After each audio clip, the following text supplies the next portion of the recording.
क्या आप भी कक्षा 11 में हैं और आपने अभी तक कुछ भी नहीं पढ़ा है गणित में, और आप गणित से डर लग रहा है कि अब कक्षा 12 में आ गए और गणित का रिवीजन नहीं हो पा रहा है।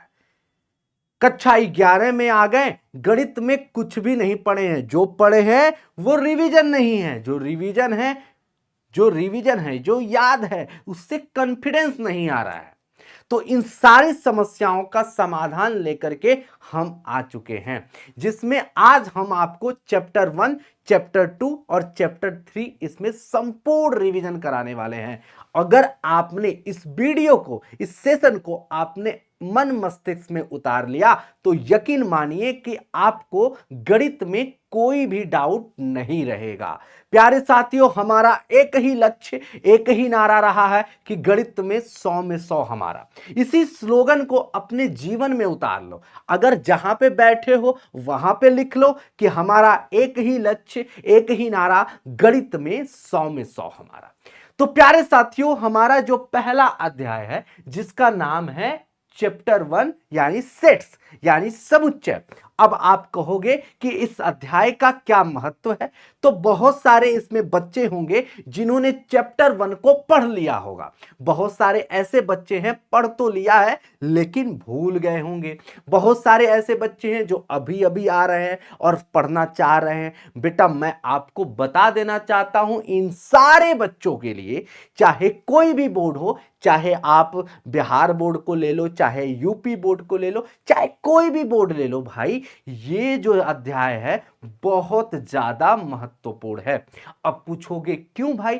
क्योंकि ये अध्याय इसलिए इंपॉर्टेंट है क्योंकि आपका अगर ये अध्याय क्लियर नहीं होगा तो आपको अध्याय 2 में भैया रिकॉल करने में यानी उसको समझने में बहुत मुश्किल आने वाली है।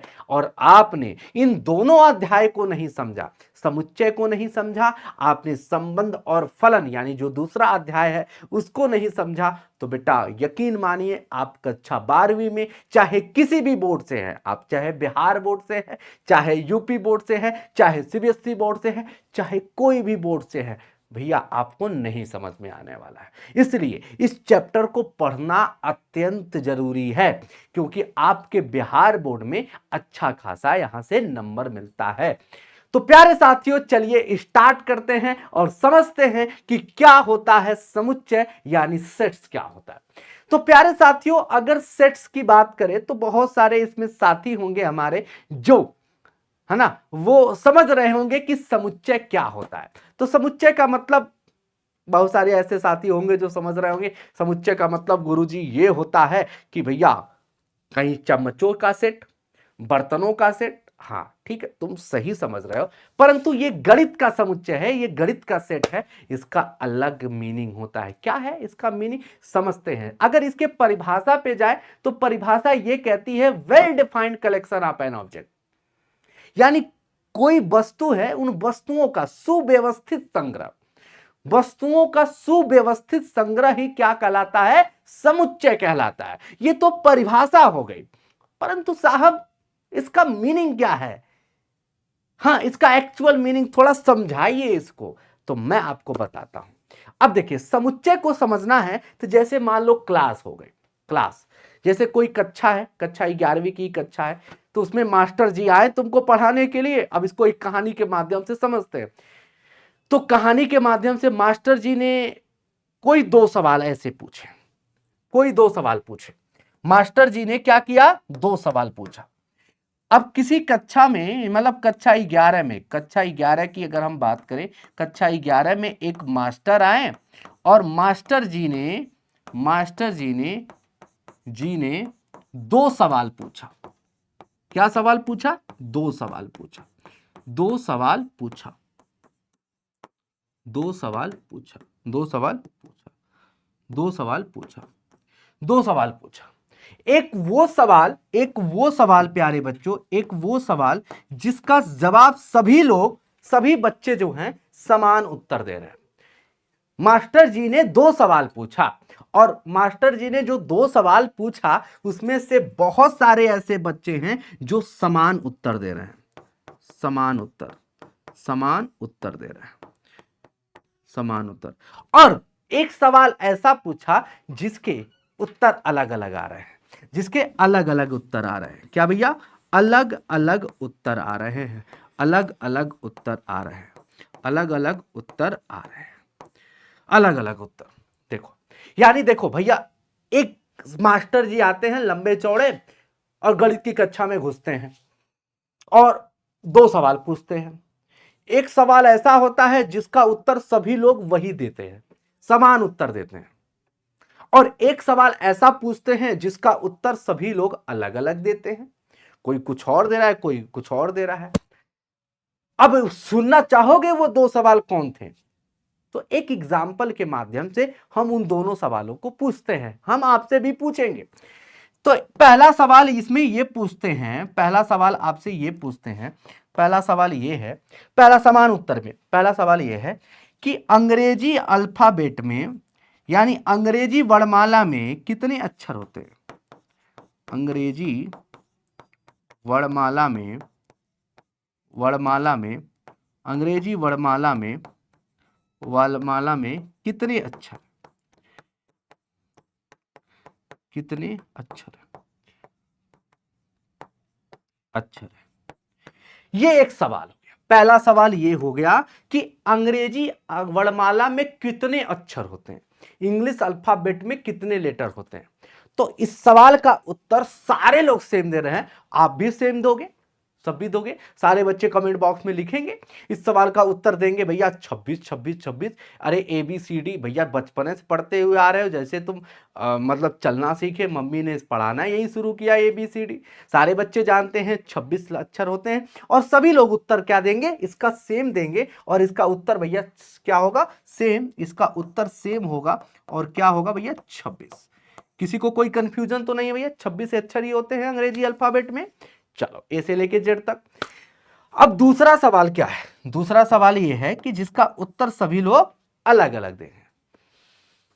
अब मैं कहूं कि 5 खूबसूरत, पूरी दुनिया के 5 खूबसूरत, यार दुनिया छोड़ो भैया, दुनिया कहां जा रहे हो, बस अपने भारत की 5 सुंदर लड़कियों के नाम बताओ। अब यह ले 5 सुंदर, 5 सुंदर, 5 सुंदर, 5 सुंदर लड़कियों के नाम, भारत की 5 सुंदर, भारत यहां ऐड कर देते हैं ना, भारत की 5 सुंदर लड़कियां, सुंदर लड़कियों के नाम। चल, भारत की 5 सुंदर लड़कियों के नाम। अब ये बताइए कि इसका उत्तर क्या होगा? तब मास्टर जी ने जब इस सवाल को पूछा तो भैया सभी के उत्तर अलग अलग हो गए, और आपसे भी पूछ रहा हूं तो आपका भी उत्तर अलग अलग होगा। तो कोई कहेगा भैया, कोई कहेगा प्रियंका चोपड़ा, मान लीजिए एक बच्चे को उठाया, मान लो तुम्ही को उठा रहा हूं, तो उठाएगा तो भैया क्या कहेगा? एक थोड़ा कहेगा प्रियंका चोपड़ा, दूसरा कहेगी ऐश्वर्या राय, तीसरा भैया एक बच्चे को उठा रहे हैं, पहला प्रियंका चोपड़ा, दूसरा ऐश्वर्या राय, तीसरा श्रद्धा कपूर, चौथा प्रणति चोपड़ा, है ना, और पांचवा कोई और नाम ले लो, कैटरीना कैफ। ठीक है, ये 5 नाम बताया। दूसरे को उठाएं, दूसरा उठा, गुरुजी ने पूछा बताओ 5 सुंदर लड़कियों के नाम, वो बता रहा है पहला लड़की, पहला जो है काजल राघवानी, दूसरा अक्षरा सिंह, तीसरा नीलम गिरी, है ना, सारी भोजपुरियों के नाम बता दिया। अच्छा चलो भैया, अब देख रहे हो सबका उत्तर अलग अलग आ रहा है। तीसरे को उठाए गुरुजी, बताओ तुम बताओ, तो कहा हमारे गांव की रवीना, हमारे गांव की प्रियवा, और हमारे गांव का सियावा, हमारे गांव की दीपवा। मतलब उसके नजर में 5 सुंदर लड़कियां उसके गांव की थी। इस बंदे के नजर में 5 लड़कियां इसके, मतलब अगर देखा जाए तो इसके भोजपुरी हीरोइनें थी, 5 सुंदर उसको वही लगती हैं। इसकी नजर में तो भैया 5 जो है बॉलीवुड की एक्ट्रेस लग रही है। तो ये सवाल का उत्तर ऐसा है जो अलग अलग लोगों का अलग अलग है। तो अब तुम सोचोगे अब इस कहानी से क्या निष्कर्ष निकला? अरे सुनो, इस कहानी से निष्कर्ष ये निकला कि भैया देखिए, समुच्चय वही जिसका उत्तर सभी लोगों के लिए सेम हो, जो परिभाषित हो, सुव्यवस्थित ढंग से उसको भैया एकत्रित कर सके, भैया परिभाषित कर सके, और सभी का उत्तर सेम हो। तो भैया समुच्चय वही होता है, अब ध्यान से सुनो, वो well defined collection of an object, सुव्यवस्थित ढंग से भैया उनको परिभाषित करना, ये सब छोड़ो, बस ध्यान से सुनो, समुच्चय क्या होता है, जिसका उत्तर ऐसे कई सारे ऑब्जेक्ट, ऐसे कई सारे वस्तु, जिनका ऐसे भाई कई सारे सवाल भैया जिनका उत्तर सभी के लिए समान हो, ऐसे ही चीजों का क्या बन सकता है, समुच्चय बन सकता है। ऐसे ही को क्या कहा जाता है, समुच्चय कहा जाता है। अब इसका समुच्चय कभी नहीं बन सकता, इसका समुच्चय बन सकता है। अब जैसे आपसे पूछा जाएगा कि बताइए कि भैया अंग्रेजी वर्णमाला में जो अक्षर हैं क्या उनका समुच्चय बन सकता है? हाँ बेटा, उनका समुच्चय बन सकता है। क्या भारत की 5 सुंदर लड़कियां जो हैं उनका समुच्चय बनाया जा सकता है? नहीं बनाया जा सकता, क्योंकि अलग लोगों के लिए अलग अलग उत्तर होगा। तो प्यारे साथियों, इससे तुम्हें क्या सीख मिली कि भैया समुच्चय क्या होता है? ऐसा सवाल, ऐसा प्रश्न जिसका उत्तर सभी के लिए समान हो। आई होप आपको ये बात समझ में आ गई होगी। तो दिस इज द सेट, ये होता है समुच्चय बेटा, ये होता है भैया समुच्चय। अब आता है कि समुच्चय के अब 2 एग्जाम्पल मैं देता हूं, ठीक है। अब इनको आपको बताना होगा। जैसे मैं आपसे पूछूं, अब इसका मैथ्स में कुछ एग्जाम्पल होगा, गणित में, हम गणित पढ़ रहे हैं भैया, तो गणित में एग्जाम्पल ये है कि भैया कि प्राकृतिक संख्याओं का समुच्चय क्या बन सकता है। आपसे सवाल मैं पूछ रहा हूं, क्या प्राकृतिक संख्याओं का समुच्चय बन सकता है? प्राकृतिक संख्याओं का समुच्चय, प्राकृतिक संख्याओं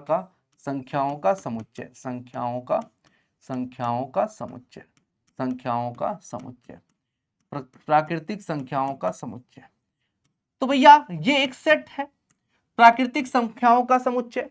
तो प्राकृतिक संख्या क्या होती है? 1 2 3 4 5 6 7 8 9, यही तो होती हैं भैया, यही तो होगी प्राकृतिक संख्याएं, यही तो होंगी। अरे बोलोगे हाँ जी सर, हाँ गुरुदेव, प्राकृतिक संख्याओं का समुच्चय ये एक सेट कहलाएगा। अगर हम देखें तो प्राकृतिक संख्या क्या होती है? यही तो होती है 1 2 3, है ना, यही तो होती है, यही तो होती है 1 2 3 4, है ना, ये सब क्या होते हैं? प्राकृतिक संख्याएं अनंत तक होती है।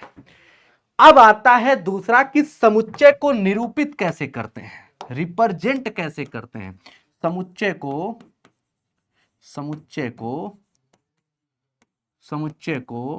डिनोट कैसे करते हैं, समुच्चय को डिनोट कैसे करते हैं, समुच्चय को ऐसे, है ना, इस रूप में क्या किया जाता है? लिखा जाता है,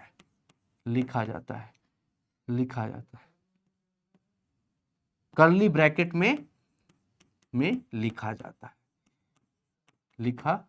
है। इसमें जितने भी एलिमेंट हैं उनको इसी कर्ली ब्रैकेट में लिख देंगे, है ना। बात समझ में आ रहा है? यानी it is denoted bye, set is denoted bye क्या भैया? Denoted by curly bracket. ये चीज जो आप लोग यहाँ पे देख पा रहे हो, सबसे पहला चीज, और ये आप लोगों को याद रखना है। अब इसमें जो भी एलिमेंट लिखे जाते हैं, वो क्या कहलाते हैं? एलिमेंट कहलाते हैं। इनके अंदर जैसे मैं अगर कहूं कि प्राकृतिक संख्याओं 1 से लेकर के प्रथम 5, जैसे मैं अगर कहूं एक सवाल, अब एक सवाल आपसे पूछा जाएगा कि प्रथम पांच प्राकृतिक संख्याओं का समुच्चय, प्राकृतिक संख्याओं का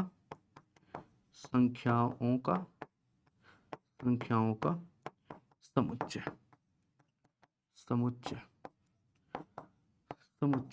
तो प्रथम 5 प्राकृतिक संख्याओं का समुच्चय क्या होगा भैया?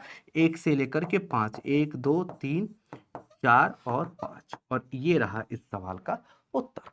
ठीक है, तो आई होप आप ये सब बात समझ पा रहे होंगे कि समुच्चय क्या होता है और समुच्चय को किस तरीके से डिनोट किया जाता है, और ये सब हालांकि आपने पढ़ा भी होगा।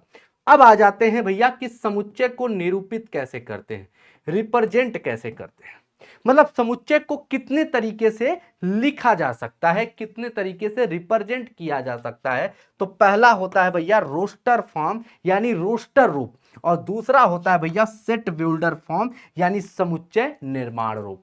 तो अगर मैं आपसे कहूं कि समुच्चय को कितनी तरीके से निरूपित किया जाता है, तो भैया दो तरीके से, पहला होता है रोस्टर और दूसरा होता है सेट बिल्डर यानी समुच्चय निर्माण रूप। तो ये सबको क्लियर है भैया। क्या होता है रोस्टर? अब जैसे मैं बोलूं कि प्रथम पांच प्राकृतिक संख्याओं का एक समुच्चय लिखिए रोस्टर रूप में, तो भैया क्या लिखोगे? इसी तरह से कर्ली ब्रैकेट में एकदम आसान भाषा में लिख दोगे, और दिस इज द रोस्टर रूप। ये क्या होगा? रोस्टर रूप होगा। अगर इसी चीज को अगर हम सेट बिल्डर फॉर्म में लिखें तो कैसे लिखेंगे इसी बात को? तो हम इसी बात को ऐसे लिखेंगे, x इस प्रकार है कि यक्ष एक क्या है कि प्राकृतिक संख्या है। क्या भैया? प्राकृतिक संख्या है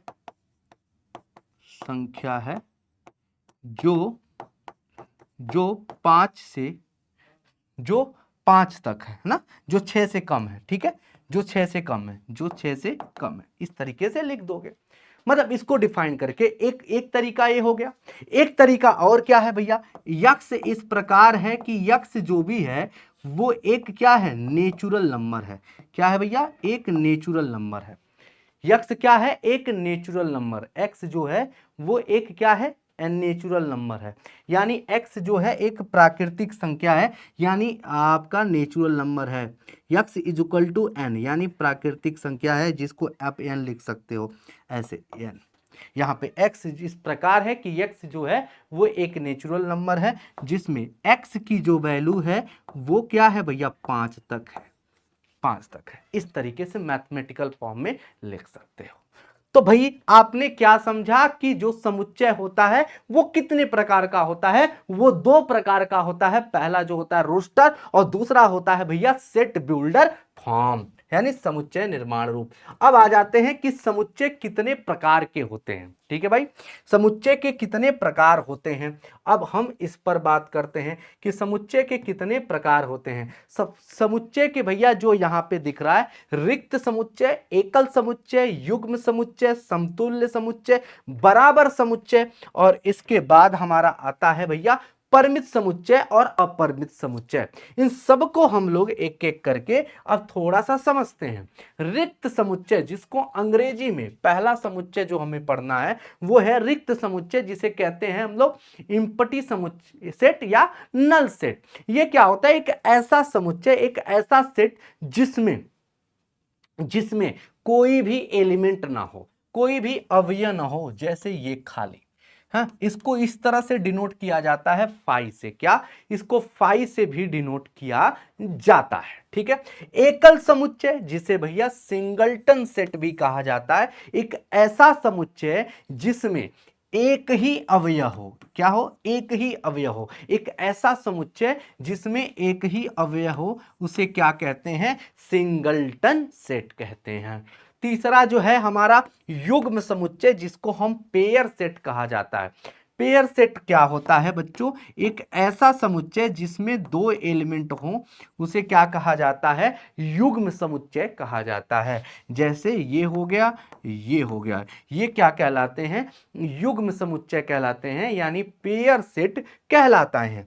चौथा, समतुल्य समुच्चय क्या होते हैं, जिसको अंग्रेजी में कहते हैं इक्विवेलेंट सेट। इक्विवेलेंट सेट क्या होता है? ऐसे दो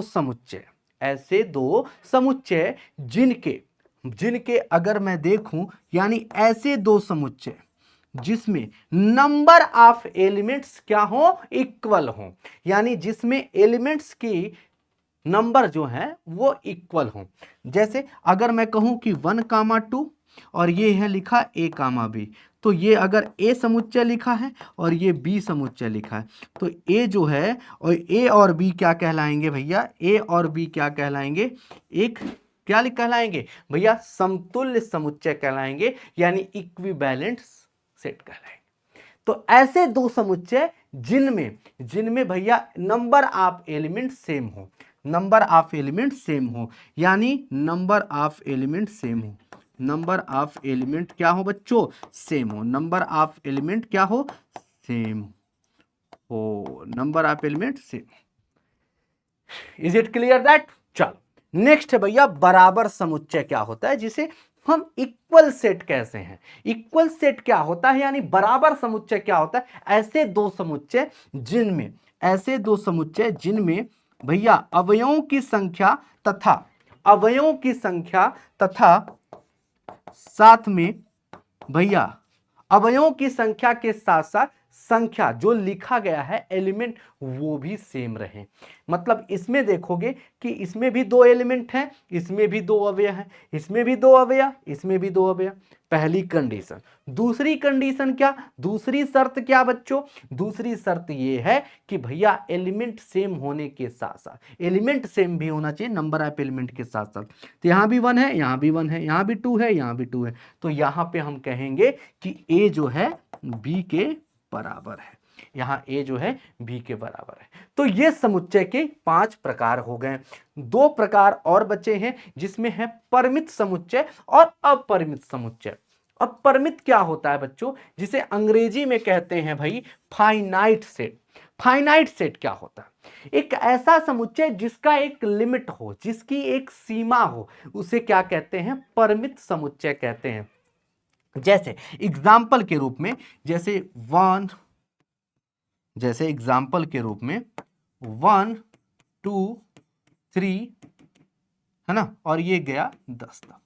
तो यह क्या है, एक सीमा है इसकी कि 1 से लेकर के 10 तक, यानी इसका एक लिमिट हो, सीमा हो, उसे क्या कहते हैं, परिमित समुच्चय कहते हैं, फाइनाइट सेट कहते हैं। जिसमें फाइनाइट ऑफ नंबर, जिनको तुम गिन सकते हो, जिन संख्याओं को तुम गिन सको, उन्हें क्या कहते हैं, परिमित समुच्चय कहते हैं, जिसका एक लिमिट हो, एक सीमा हो। और दूसरा है अपरिमित समुच्चय, यानी अपरिमित समुच्चय क्या होता है, जिसकी कोई भी सीमा ना हो, जिसको सीमा ही ना हो, जिनको तुम गिना ही नहीं जा सकता, जिनको गिना ही नहीं जा सकता, तुम गिन ना सकते हो।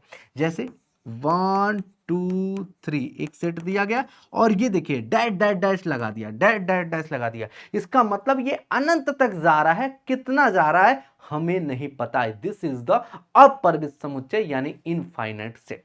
तो ये रहे समुच्चय के प्रकार जो आपने रिकॉल कर लिए। अब थोड़ा सा आगे बढ़ते हैं जल्दी से और समझने का प्रयास करते हैं कि यहां पे एक एक उदाहरण दिया गया है कि भैया क्या कह रहा है, कि जैसे एग्जाम्पल देखिए, निम्नलिखित में से कौन सा रिक्त समुच्चय का उदाहरण है, 2 से भाज्य विषम प्राकृत संख्याओं का समुच्चय।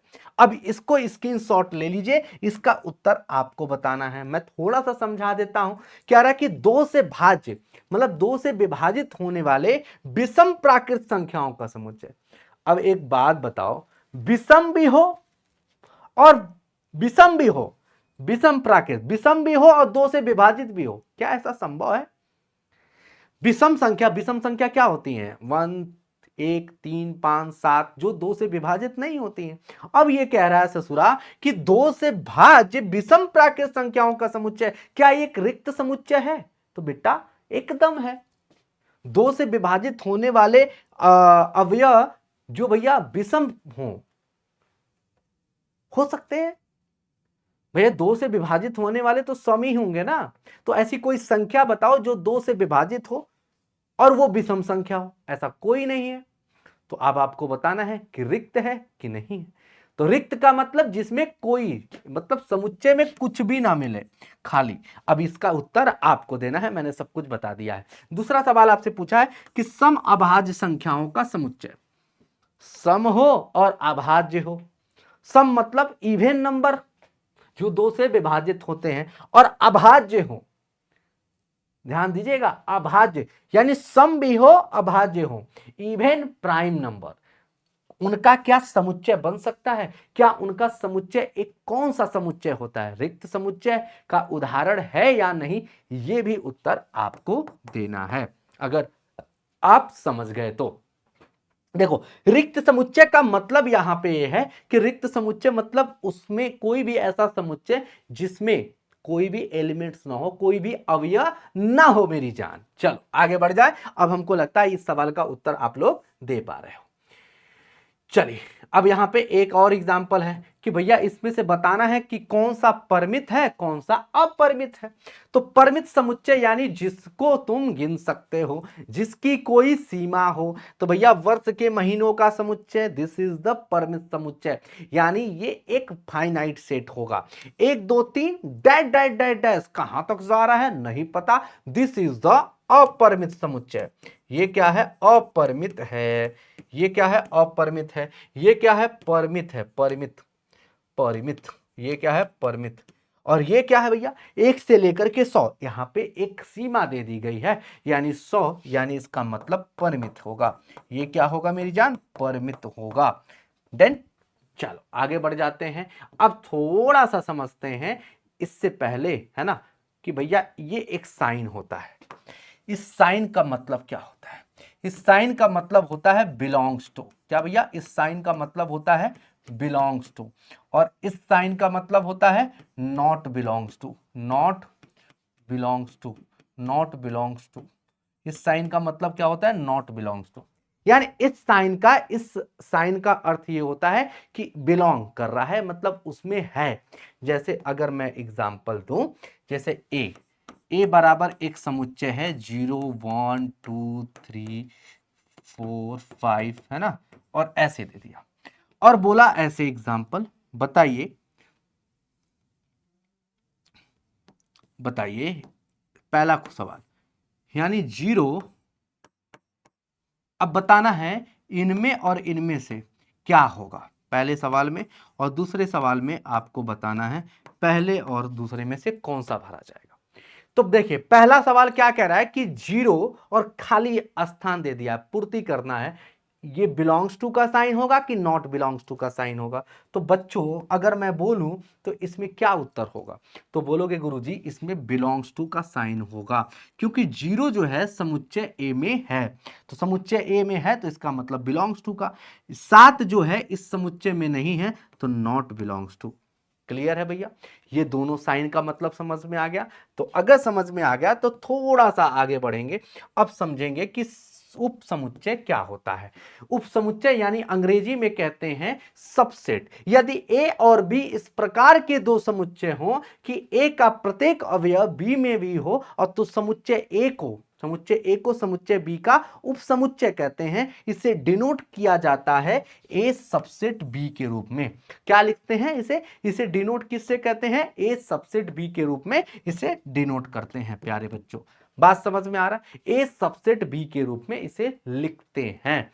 जैसे अब मैं तुम्हें एक एग्जांपल देता हूं, जैसे ए बराबर दिया है 1 2 3 और बी बराबर दिया है 1 2 3 4 5, यही दिया है। तो मैं अगर कहूं कि यहां पे क्या है, ए के जितने भी एलिमेंट्स हैं वो बी में प्रेजेंट हैं, तो भैया क्या लिखेंगे? A is the subset of B. A is the subset of B, यानी ए जो है बी का बच्चा है, यानी ए के जितने भी अवयव हैं वो बी में प्रेजेंट है, एंड दिस इज द उपसमुच्चय। बस ये बात आप लोगों को याद रखनी थी। आगे बढ़ जाते हैं कि भैया उपसमुच्चयों के गुण, यानी जो उपसमुच्चय होता है उसकी प्रॉपर्टी क्या होती है, मतलब उसका गुणधर्म क्या होता है। तो प्रत्येक समुच्चय स्वयं का उपसमुच्चय होता है। सबसे पहली बात, ये बिहार बोर्ड में ऐसे सवाल ऑब्जेक्टिव के रूप में पूछे जाते हैं कि प्रत्येक जो समुच्चय, कोई भी समुच्चय हो, वो अपने आप का एक उपसमुच्चय होगा, सबसे पहली बात। दूसरा, रिक्त समुच्चय हमेशा प्रत्येक समुच्चय का उपसमुच्चय होता है। रिक्त समुच्चय जैसे मैं अगर कहूं 1 2 3, तो इस 1 2 3 में क्या है? एक रिक्त समुच्चय भी है। ये रिक्त समुच्चय यानी 5 हमेशा क्या होगा? इस 1 2 3 का क्या होगा? सबसेट होगा। क्या होगा? 1 2 3 का क्या होगा? सबसेट होगा। 1 2 3 का सबसेट होगा, यानी उपसमुच्चय होगा। तो हमेशा रिक्त समुच्चय जो होता है, हर एक समुच्चय का उपसमुच्चय होता है। ये बात भी आपको समझ में आ गई। चलो अब थोड़ा सा हम लोग आगे बढ़ते हैं, और उसमें हम लोग पढ़ेंगे कि घात समुच्चय क्या होता है, यानी पावर सेट क्या होता है। अंग्रेजी में कहते हैं पावर सेट। ए के उप समुच्चयों के समुच्चय को ए का घात समुच्चय कहते हैं। इसे P ऑफ ए से सूचित किया जाता है। जैसे अगर किसी एलिमेंट में अवयवों की संख्या P है तो बताइए ए के घात समुच्चय के अवयवों की संख्या क्या होगी, तो भैया 2 के पावर P होगी। यानी किसी अवयव में समुच्चयों की संख्या किसी समुच्चय में अवयवों की संख्या अगर आपको P दिया गया है तो बोलेगा कि ए के जो समुच्चय है ए के घात समुच्चय के अवयवों की संख्या क्या होगी, तो 2 के पावर P होगी। पहला ये आपको याद रखना है। जैसे अगर ए वाला अगर कोई एलिमेंट दिया है, एक समुच्चय दिया है जिसमें मान लो 3 एलिमेंट दिए गए है ना भाई। अब इसमें पूछ दिया जाएगा कि ए के घात समुच्चय में अवयवों की संख्या बताइए, तो सिंपल 2 के पावर p मतलब एलिमेंट, नंबर ऑफ एलिमेंट यानी 3। p की वैल्यू क्या है भैया 3, यानी 2 के पावर p यानी 2 के पावर 3 यानी 2 के घात 3 यानी 8 होगा। सिंपल बात समझ गए? बोलोगे हाँ जी सर, ये बात हम लोगों को समझ में आ गई। उसी तरीके से n ऑफ a बराबर p है, तो a के उप समुच्चय याद नहीं कीजिएगा, घात समुच्चय में अवयवों की संख्या भी 2 के घात p होता है और उप समुच्चय के अवयवों की संख्या भी 2 के पावर p होती है। जैसे मैं अगर इसी में बोलूं कि बताइए इसमें उप समुच्चय कितने होंगे, तो भैया उप समुच्चय में अवयवों की संख्या कितनी होगी, तो 2 के पावर 3 यानी 8 होगी। ये बात आपको याद रखना है। ठीक है जी, क्लियर है सभी को? चलो थोड़ा सा आगे बढ़ेंगे और अब हम समझेंगे कि आर के उपसमुच्चयों के रूप में अंतराल यानी इंटरवल ऑफ सबसेट, यानी जो हमारा सबसेट है, जो हमारा उपसमुच्चय होते हैं, उनके कुछ इंटरवल होते हैं, अंतराल को अब हमें जानना है। बस 1 मिनट दीजिएगा, हम पानी पी लें, है ना भाई।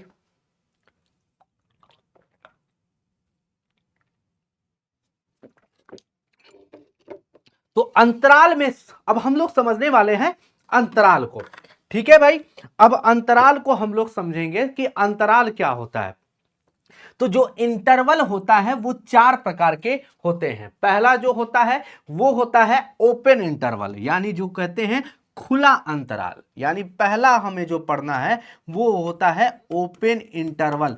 ओपन इंटरवल यानी जिसे कहते हैं हम लोग खुला अंतराल। क्या बच्चों? खुला अंतराल। खुला अंतराल क्या होता है, जरा सोचो भाई, खुला अंतराल क्या हो सकता है?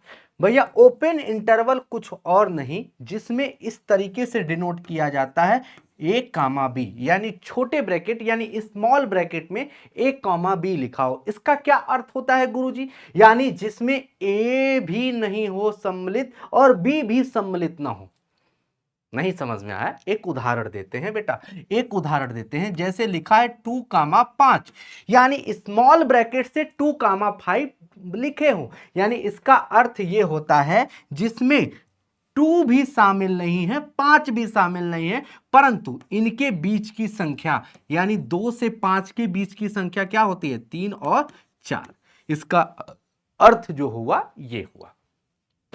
तो आई होप आपको समझ में आ गया होगा कि खुला अंतराल क्या होता है। दूसरा हमें समझना है कि भैया बंद अंतराल। क्या बच्चों? बंद अंतराल, यानी बंद अंतराल क्या होता है, जिसे बोलते हैं क्लोज इंटरवल। क्या बच्चों? Close interval. इसे डिनोट करते हैं बच्चों भैया इस तरीके से, यानी बड़े ब्रैकेट के साथ 2 एलिमेंट को, यानी ए कामा बी। इसका ये मतलब है इसमें ए भी सम्मिलित है और बी भी सम्मिलित है। इसका मतलब क्या हुआ गुरुजी? इसका मतलब ये हुआ कि भैया हो ए कामा बी। इसका एक एग्जाम्पल देखते हैं। जैसे एग्जाम्पल ये है, इसका एग्जाम्पल ये हो सकता है जैसे 2,5, है ना। तो इसका मतलब ये है कि 2 भी शामिल है, 5 भी शामिल है और उसके बीच की संख्या भी शामिल है, 2, 3, 4 और 5। तो इसका मतलब ये हुआ 2 से लेकर के 5 तक। ठीक है, अब आता है नेक्स्ट पॉइंट। क्या भैया? नेक्स्ट पॉइंट जो है तीसरा, बंद खुला अंतराल। बंद खुला अंतराल, जिसको हम कहते हैं close open interval. Close open interval, close open interval क्या होता है मेरे बच्चे, मैं आपको बताना चाहता हूं। क्लोज ओपन इंटरवल जो होता है वो इस तरीके का होता है, यानी ए कामा बी, यानी क्लोज ओपन इंटरवल, यानी ए जो है इसमें शामिल है परंतु बी इसमें शामिल नहीं है। यानी इसका एक एग्जाम्पल देख लेते हैं, जैसे 2,5, एक ही एग्जाम्पल को हम समझ लेते हैं। यानी इसका मतलब 2 शामिल है, 2 शामिल है, 3 शामिल है, 4 शामिल है, परंतु 5 शामिल नहीं है। और इसी के साथ हमारा जो लास्ट होता है वो होता है चौथा पॉइंट भैया, खुला बंद अंतराल। खुला बंद अंतराल है ना, जिसको हम बोलते हैं, जिसको हम बोलते हैं ओपन क्लोज इंटरवल। क्या बच्चों, ओपन क्लोज इंटरवल। इसका मतलब क्या है मेरे भाई, इसका मतलब ये है, इसका अर्थ ये है कि ओपन हो और भैया क्लोज हो, यानी ए कामा बी, यानी इसमें ए शामिल नहीं है परंतु बी शामिल है। इसका एक एग्जाम्पल देखते हैं बेटा, इसका एग्जाम्पल ये है कि 2,5 है ना, इसका अर्थ ये हो गया कि भैया इसमें 2 शामिल नहीं होगा परंतु 3, 4 और 5 ये सब शामिल होंगे। तो ये हमें 4 प्रकार के अंतराल हैं जो हमें पढ़ने हैं। तो आई होप आपको ये बात समझ में आ गई होगी।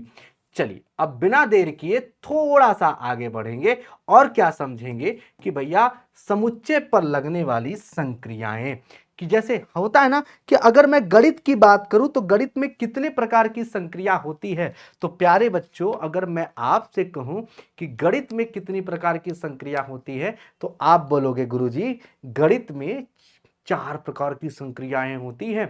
पहली क्या होती है गुरुदेव, पहले भैया गुणा करना, जोड़ करना, हाँ, 2 नंबर की 2 संख्याओं को जोड़ना, 2 संख्याओं को घटाना, 2 संख्याओं का गुणा करना, है यही तो होता है। बोलोगे हाँ गुरुजी यही तो होता है, बोलोगे हाँ जी जी।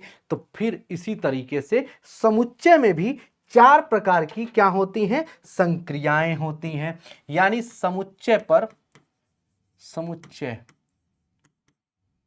समुच्चय पर संक्रिया, समुच्चय पर संक्रिया कितनी प्रकार की होती हैं, अब इनको हम लोग समझते हैं। समुच्चय पर संक्रिया जिसमें यानी ऑपरेशन ऑन सेट, इसका मतलब हुआ ऑपरेशन ऑन सेट। सबसे पहला जो होता है सम्मिलन, क्या बच्चों, सम्मिलन, सम्मिलन, सम्मिलन यानी यूनियन। क्या बेटा, यूनियन। यानी यूनियन क्या होता है, इसे डिनोट करते हैं बच्चों, मैं आपको बता देना चाहता हूं, इसको डिनोट किया जाता है हमेशा ए यूनियन बी के रूप में। ए यूनियन बी से हम इसे डिनोट करते हैं। क्या करते हैं, ए यूनियन बी के रूप में इसे डिनोट किया जाता है, इसे प्रदर्शित किया जाता है। जैसे एक एग्जाम्पल हम आपको देते हैं, एक एग्जाम्पल ये है कि जैसे उदाहरण के लिए, उदाहरण के लिए जैसे एक समुच्चय ए दिया है, मान लो 1,2, बी का मतलब दिया है एक समुच्चय मान लो 3,4, और आपसे पूछ रहा है तो बताइए ए यूनियन बी क्या है, ए यूनियन बी क्या है। मतलब सम्मिलन का मतलब समझ रहे हो, दोनों समुच्चयों को जोड़ देना, यानी आपस में जोड़ देना, यानी 1 से लेकर के 4 तक, यानी 1, 2, 3 और 4, ये हो जाएगा आपका ए यूनियन बी, यानी सम्मिलन। यानी क्या होता है, सम्मिलन होता है। ठीक है, इसी को सम्मिलन कहा जाता है। और दूसरा जो होता है इंटरसेक्शन होता है। क्या बेटा, इंटरसेक्शन होता है, इंटरसेक्शन होता है। इंटरसेक्शन का मतलब क्या होता है, ए इंटरसेक्शन बी, मतलब इसको इस तरीके से डिनोट किया जाता है, A intersection B, A intersection B. यानी इसका अर्थ क्या है गुरुदेव, इसका अर्थ क्या है, इसका अर्थ है जैसे मान लो एक एग्जाम्पल दिया है ए बराबर 1,2 और बी बराबर दिया है मान लो 2,3, और हमसे पूछ रहा है कि भैया बताइए ए इंटरसेक्शन बी बराबर क्या होता है। तो ए इंटरसेक्शन बी बराबर इन दोनों में जो कॉमन हो, इंटरसेक्शन का मतलब कॉमन, कॉमन लेना है, यानी ए और बी में जो कॉमन हो। और यूनियन मतलब सम्मिलन मतलब होता है जोड़ना, यानी दोनों समुच्चयों को जोड़ दिया जाता है। यानी इन दोनों में जो कॉमन है भैया क्या दिख रहा है, 2, तो भैया ये रहा इस सवाल का उत्तर। और इसी बात पर आप उत्तर बता दीजिए कि ये बताइए कि ये जो ए इंटरसेक्शन बी निकला है ये एक्चुअली में कौन सा समुच्चय है। सारे बच्चे कमेंट बॉक्स में बताएंगे तो मैं आपको बता देना चाहता हूं। हाँ बताइए भाई, ये कौन सा समुच्चय है। हाँ ये तो ए इंटरसेक्शन बी, ये उत्तर आ गया। अब ये कौन सा समुच्चय है तो मैं आपको बता देना चाहता हूं, अभी आपको बताया कि ऐसा समुच्चय जिसमें केवल एक अवयव लिखे हों उसे कहते हैं हम एकल समुच्चय, यानी ये एक सिंगलटन सेट है। ठीक है, चलो अब थोड़ा सा आगे बढ़ेंगे। और क्या है भैया, और क्या है, अब इसको थोड़ा सा समझेंगे। यानी अब क्या है गुरुजी, अब है कि दो समुच्चयों का अंतर। तीसरा जो हमारा पार्ट है, तीसरा जो पार्ट है वो है, तीसरा जो पार्ट है हमारा ये है कि भैया दो समुच्चयों का अंतर, दो समुच्चयों का अंतर, दो समुच्चयों का अंतर, समुच्चयों का दो समुच्चयों का अंतर, दो समुच्चयों का अंतर, यानी दो समुच्चयों का अंतर, यानी इसे डिनोट करते हैं a माइनस बी के रूप में। क्या करते हैं, a माइनस बी के रूप में डिनोट करते हैं। जैसे एक एग्जाम्पल हम इसमें लेते हैं, एक एग्जाम्पल हम लेते हैं। एक समुच्चय दिया है, मान लो a बराबर 1, 2 और तथा b बराबर दिया है, तथा b बराबर दिया गया है मान लो 2, 3, b बराबर दिया है 2, 3। अब मैं आपसे अगर पूछूं कि बताइए a माइनस बी क्या है, a माइनस बी क्या है, a माइनस बी क्या है, मतलब a माइनस बी का मतलब होता है कि a में से b को घटाना है, तो b के वो अवयव जो a में है उनको कट कर दो।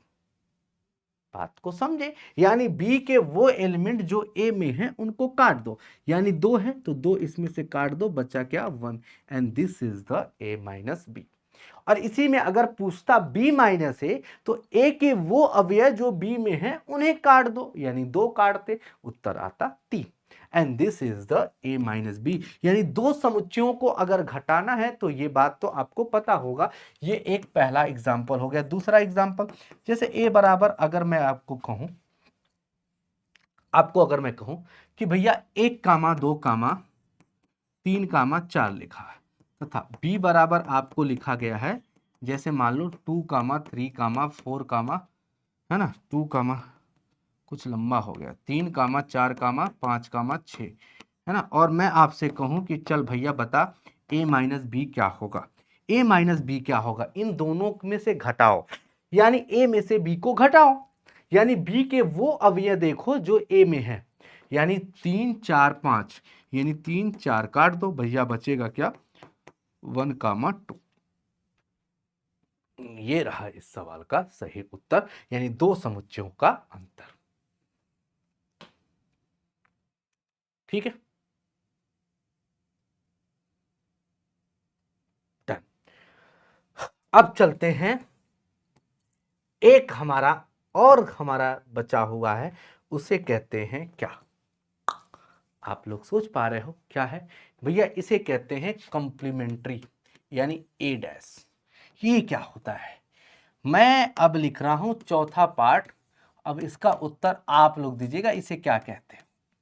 ए डैश, ए डैश ये भी अपने आप में बड़ी चीज है, लेकिन उससे पहले हम थोड़ा सा समझ लेते हैं कि भैया यूनिवर्सल सेट क्या होता है, सार्वभौमिक समुच्चय क्या होता है, सार्वभौमिक समुच्चय क्या होता है, यानी हम यूनिवर्सल सेट कहते हैं इसको सार्वभौमिक समुच्चय, यानी तीसरा के बाद ये चौथा थोड़ा सा समझना होगा, सार्वभौमिक, सार्वभौमिक समुच्चय, सार्वभौमिक समुच्चय, सार्वभौमिक समुच्चय, यानी जिसको बोलते हैं हम लोग यूनिवर्सल सेट, यूनिवर्सल सेट, एक ऐसा सेट, एक ऐसा समुच्चय भैया जिसको हम यू से डिनोट करते हैं, यू से, यू मतलब जिसमें सारी समुच्चय भैया सम्मिलित हो जाए, जिसमें सभी के सभी अवयव सम्मिलित हो जाएं, सभी समुच्चय सम्मिलित हो जाएं,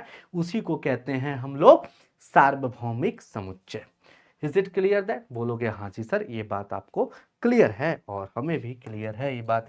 चलो तो भाई समझ में आ गया कि सार्वभौमिक समुच्चय क्या होता है, यानी यूनिवर्सल सेट कहते हैं, यानी सार्वभौमिक समुच्चय। जैसे मैं अगर कहूं u बराबर 1 2 3 4 5 6 7 8 9 और 10 है ना, और a बराबर क्या लिखा है, जैसे मान लो 1 2 3, और b बराबर मान लो लिखा है 4 5 6। इसका ये मतलब है कि ये जितने भी ए बी सी, जितने भी छोटे छोटे समुच्चय होंगे वो सभी के सभी सम्मिलित हो जाएंगे यू में, उनके सभी अवयव जो है आपको यू में दिखेंगे। यू मतलब ब्रह्मांड, मतलब सार्वभौमिक, इसीलिए इसको यूनिवर्सल सेट बोला जा रहा है, जिसमें सारे समुच्चय इसमें सम्मिलित हो जाते हैं। बस इतना सा है। अब इसके बाद थोड़ा सा हमें समझना है, और वो क्या है भैया, क्या हमें समझना है नेक्स्ट पार्ट भैया ए डैश, जिसको कंप्लीमेंट सेट कहा जाता है। क्या? पूरक समुच्चय। क्या बोलते हैं इसे? पूरक समुच्चय। क्या बोलते हैं बच्चों? पूरक समुच्चय, जिसको कंप्लीमेंट सेट कहा जाता है। पूरक समुच्चय कहते हैं, यानी complement set, complement complement complement set, complement sets कहते हैं। ठीक है, जिसको पूरक समुच्चय से हम नाम देते हैं या हम इसे बोलते हैं। क्या होता है पूरक समुच्चय? यानी ए डैश का मतलब क्या होता है? ए डैश का मतलब क्या होता है? ए डैश का मतलब होता है you minus A, you minus A, u minus A dash का मतलब ही होता है u में से a को घटा देना। जैसे आपको एक एग्जाम्पल हम आपको देते हैं, जैसे u बराबर दिया है 1 2 3 4 और 5। ठीक है, सिंपल एक छोटा सा एग्जाम्पल। यहाँ पे a बराबर दिया है 1 2 3 और आपसे पूछ रहा है बताइए a डैश क्या होगा।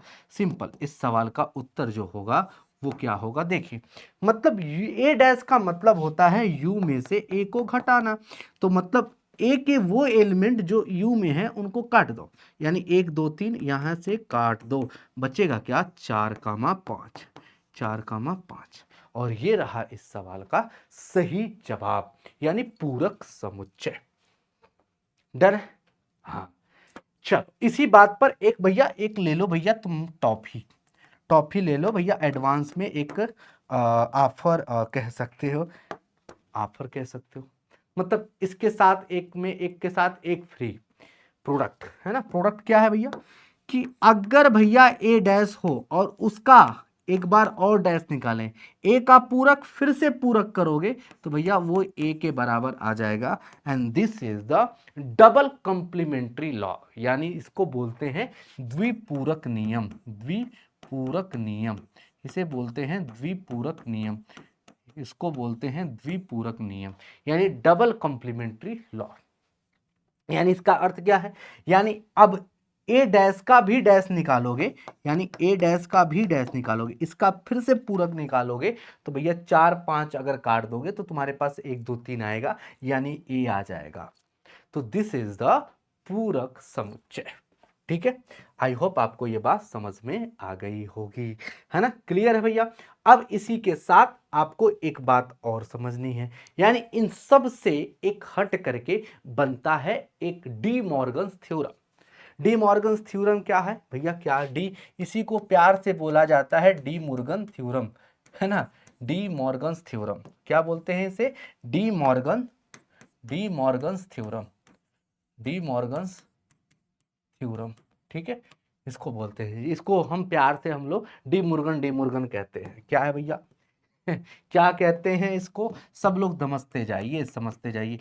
जैसे ए यूनियन बी का डैश, ए यूनियन बी का डैश, यानी इस चीज को लिख सकते हैं ए डैश इंटरसेक्शन बी डैश, है ना, इसी चीज को पलट के ऐसे लिख सकते हैं।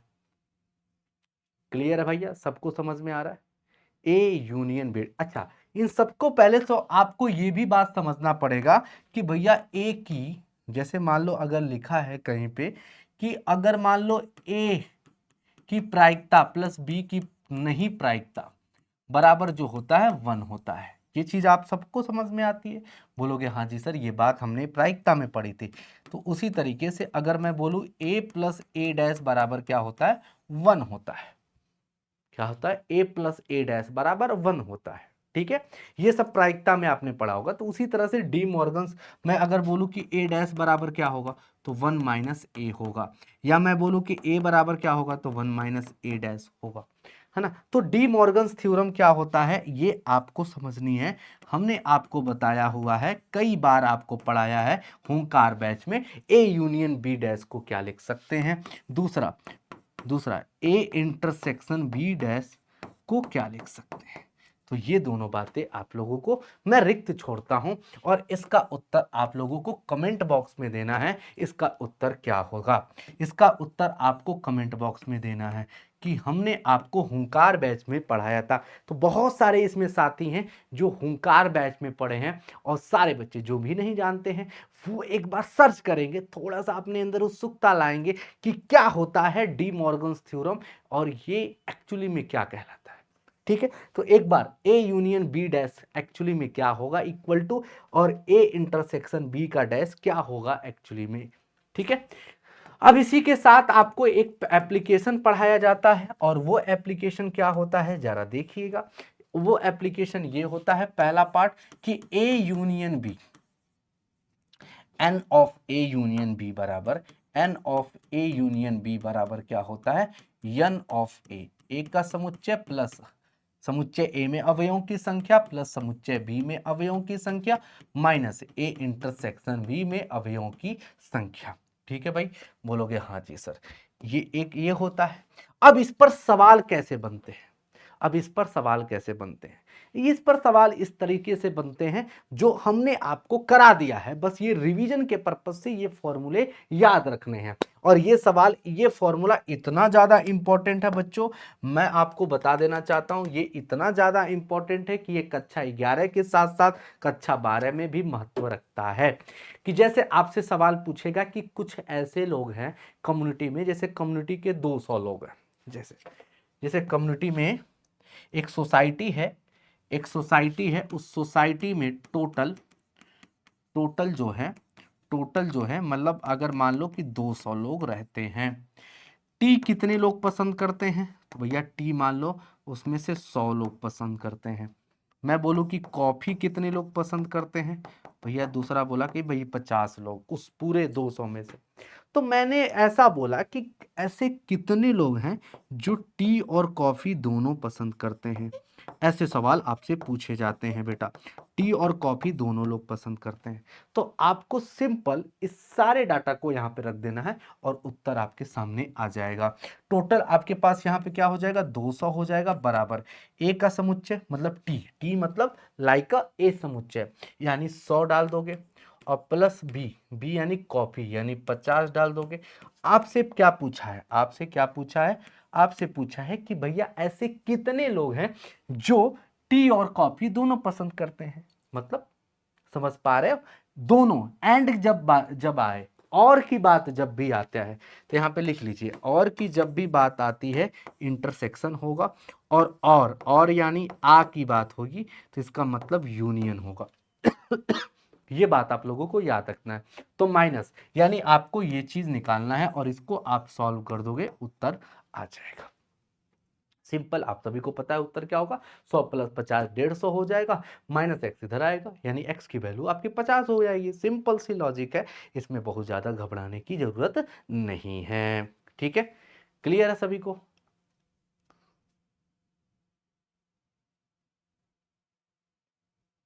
चलो ठीक है, तो इस तरीके से मतलब इस तरीके से छोटे छोटे सवाल आपके पास यहाँ पे बन जाते हैं। ठीक है, ये छोटे छोटे सवाल जो है आप लोगों के बन जाते हैं। ठीक है, छोटे छोटे सवाल मतलब ऐसे सवाल जो हम यहाँ पे आपको बताना चाह रहे हैं।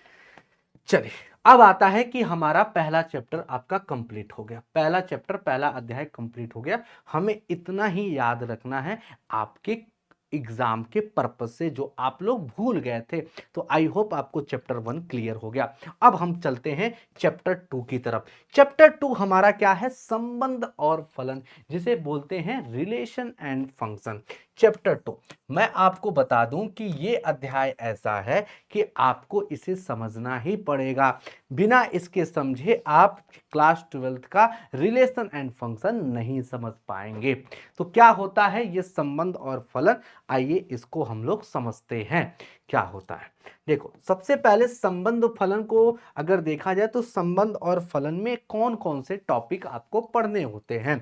संबंध में अगर मैं आपको बोलूं कि भैया सबसे पहला टॉपिक, आपको संबंध को पढ़ने से पहले आपको समझना पड़ेगा कि क्रमित युग्म क्या होता है, यानी ऑर्डर पेयर क्या होता है। दूसरा, कार्तीय गुणन क्या होता है, यानी कार्टेशियन प्रोडक्ट क्या होता है। तीसरा, संबंध क्या होता है। चौथा, भैया फलन क्या होता है। तो ये 4 प्रकार के जो हैं हमारे टॉपिक्स हैं जो इस पूरे अध्याय में हमें पढ़ने हैं। चलिए आइए अब स्टार्ट करते हैं। तो सबसे पहले हम लोग समझेंगे कि भैया क्रमित युग्म क्या होता है। यहां से भी आपके सवाल यहां पे बनते हैं, यहां से भी आपके सवाल बनते हैं कि भैया क्रमित युग्म क्या होता है। क्या बच्चों, क्रमित युग्म क्या होता है। क्रमित युग्म क्या होता है। क्रमित युग्म जिसको आप बोलते हो ऑर्डर्ड पेयर, ऑर्डर पेयर, ठीक है। Order pair, order pair simple सी बात है, यानी आपको 2 एलिमेंट लिखा हो और इस तरीके से लिखा हो ए कामा बी, यानी आपको छोटे ब्रैकेट में एक स्मॉल ब्रैकेट में 2 एलिमेंट लिखे हो, बस सिंपल यही होते हैं क्रमित युग्म यानी ऑर्डर पेयर। जैसे 1 कामा 2, this is the order pair, यानी ये है आपका क्रमित युग्म। ठीक है बच्चों, अब आता है कि क्रमित युग्म, 2 क्रमित युग्म के समान होने की क्या शर्त होती है। कि अगर मैं बोलूं कि 2 क्रमित युग्म हैं, ये आपस में बराबर हैं, इसकी क्या कंडीशन है, इसकी क्या शर्त है जिसकी वजह से हम ये कह सकते हैं कि ये दोनों क्रमित युग्म आपस में बराबर हैं। तो 2 क्रमित युग्म के आपस में बराबर होने की कंडीशन ये है कि जैसे ए कामा बी एक्स कामा वाई के बराबर है। ये कब कहेंगे, सबसे पहली चीज कि इसका पहला एलिमेंट पहले के बराबर होना चाहिए और दूसरा अवयव दूसरे के बराबर होना चाहिए, यानी बी जो है वाई के बराबर। इस पर बिहार बोर्ड पे एक सवाल आपका क्लास 11th में भी बनता है और कक्षा 12 में भी बनता है। ये अध्याय आपके कक्षा 11 के साथ साथ कक्षा 12 के लिए बहुत ज्यादा इंपॉर्टेंट, क्योंकि आप जैसे ही कक्षा 12 में जाएंगे इस अध्याय को फिर से पढ़ेंगे और ये वाला पार्ट फिर से पढ़ोगे। तो भैया इस चीज से आपका उत्तर जो है, मतलब मैं आपको बताना चाहता हूं ये आपका चैप्टर जो है बहुत ज्यादा इंपॉर्टेंट है, और खासकर ये टॉपिक जहां से आपके बिहार बोर्ड में 1 नंबर का सवाल पूछा जाता है कि भैया 2 क्रमित युग्म आपस में बराबर हैं, तो बताइए एक्स और वाई का मान क्या है। आइए अब इस पर एक सवाल देख लेते हैं। ये देखिए कि 2 क्रमित युग्म आपस में बराबर हैं, तो बताइए एक्स और वाई का मान क्या होगा। सिंपल सी बात है कि आपको यहां पे करना क्या है कि पहला एलिमेंट पहले के बराबर और दूसरा एलिमेंट दूसरे के बराबर, यानी x प्लस 1 जो होगा वो 3 के बराबर होगा, यानी x बराबर क्या हो जाए, 1 उधर जाएगा, 3 में से 1 जाएगा मेरे भाई, 2 बचेगा। उसी तरीके से अगर मैं कहूं कि भैया बताइए ये दूसरा एलिमेंट, यानी दूसरा एलिमेंट दूसरे के बराबर, यानी y माइनस 2 जो होगा वो कहीं ना कहीं 1 के बराबर होगा। y माइनस 2 जो होगा वो 1 के बराबर होगा, तो y बराबर क्या होगा, -2 1 के जोड़ोगे तो क्या बनेगा, 3 बनेगा, यानी y बराबर क्या मिलेगा, 3। बस सिंपल इसी तरीके से सवाल आपके पूछे जाते हैं। ठीक है भाई, इज इट क्लियर दैट, बोलोगे हाँ जी सर ये बात हमको समझ में आ गई। चलिए अब आता है कि भैया इसमें कार्तीय गुणन क्या होता है। ठीक है, नेक्स्ट टॉपिक जो हमें इसमें समझना है कि भैया कार्तीय गुणन क्या होता है। कार्तीय गुणन क्या होता है, कार्तीय गुणन क्या होता है, कार्तीय गुणन क्या होता है, जिसको बोलते हैं हम कार्टीजियन प्रोडक्ट। क्या बोलते हैं बच्चों, कार्टीजियन प्रोडक्ट बोलते हैं। क्या बोलते हैं भैया, कार्टीजियन प्रोडक्ट बोलते हैं, कार्टीजियन प्रोडक्ट बोलते हैं। कार्टीजन, कार्टीजियन प्रोडक्ट क्या होता है, यानी कार्टेशियन प्रोडक्ट कुछ और नहीं, सबसे पहले यानी 2 अरिक्त समुच्चयों का गुणन, the product of 2 non empty set, यानी the product of 2 non empty set, 2 non empty set, 2 अरिक्त दो अरिक्त समुच्चयों का गुणन ही क्या कहलाता है? कार्तीय गुणन कहलाता है, यानी कार्टेशियन प्रोडक्ट कहलाता है। इसे डिनोट कैसे करते हैं? It is denoted by A cross B, यानी इसे ए क्रॉस बी के रूप में डिनोट किया जाता है। इसे किस तरीके से रिप्रेजेंट किया जाता है? ए बबुआ, ए क्रॉस बी के रूप में रिप्रेजेंट किया जाता है। ठीक बा? बोलोगे हाँ जी सर, ये बात हमके समझ में आवता। चलो अब ये बात समझ में आया, यानी दो अरिक्त समुच्चय, जैसे एक एग्जांपल देते हैं, यानी ए बराबर अगर एक समुच्चय है 1, 2 और एक बी बराबर समुच्चय दिया है मान लो ए, बी, और आपसे कह रहा है कि बताइए यहाँ पे ए क्रॉस बी क्या होगा, यानी ए क्रॉस बी आपसे पूछ रहा है, ए क्रॉस बी आपसे पूछ रहा है, तो कैसे निकालोगे? सिंपल सा लॉजिक है भैया, सिंपल सा लॉजिक है, इसका ए क्रॉस बी क्या होगा, यानी समुच्चय ए के एलिमेंट से समुच्चय बी का गुणन, यानी 1 का ए के साथ एक पेयर बनेगा, फिर 1 का क्या होगा? बी के साथ पेयर बनेगा मेरे भाई, फिर इसी तरीके से 2 का ए के साथ बनेगा और 2 का फिर बी के साथ बनेगा, एंड दिस इज द कार्तीय गुणन, यानी ए क्रॉस बी। सिंपल बात समझ में आ गया। ए क्रॉस बी क्या होता है? सिंपल यही समझना है कि दो समुच्चयों का गुणन, यानी एक बार एक ए के साथ जाएगा, एक बार एक बी के साथ जाएगा, एक बार दो ए के साथ जाएगा, एक बार दो बी के साथ जाएगा, this is the enough A cross B, यानी कार्टेशियन प्रोडक्ट, यानी ए क्रॉस बी। ठीक है, अब इसमें आप लोगों को एक बात याद रखनी है, और वो यहां से सवाल मैं आपको बता देना चाहता हूं, बिहार बोर्ड ही नहीं हर जगह यहां से पूछा जाता है। ये सवाल बिहार बोर्ड के साथ साथ हर बोर्ड के लिए इंपॉर्टेंट, इसलिए स्टार दबा लो भैया आज ही, यानी कक्षा 12 में ये सवाल यहां से पूछा जाता है। नोट डाल के पहले लिख लीजिए क्या है वो चीज, कि अगर एक समुच्चय ए है, अगर एक समुच्चय ए है, यदि एक समुच्चय ए है, समुच्चय ए है, आपको अवयवों की संख्या p दिया गया, तथा अगर समुच्चय b में अवयवों की संख्या q दी गई है, q है, तो बताइए a क्रॉस b में अवयवों की संख्या क्या होगी? a क्रॉस b में अवयवों की संख्या क्या होगी? तो a क्रॉस b में जो अवयवों की संख्या होगी वो pq होगी, यानी a क्रॉस b में जो अवयवों की संख्या होगी वो pq होगी। ये बात आप लोगों को याद रखना है, यानी a क्रॉस b में अवयवों की संख्या जो होती है बेटा वो क्या होती है? ये बात आप लोगों को याद रखना है, क्या होती है? ab होती है, यानी सॉरी pq होती है, pq है ना, ये लाइन आप लोगों को याद रखना है। ठीक है, ये लाइन आप लोगों को याद रखना है।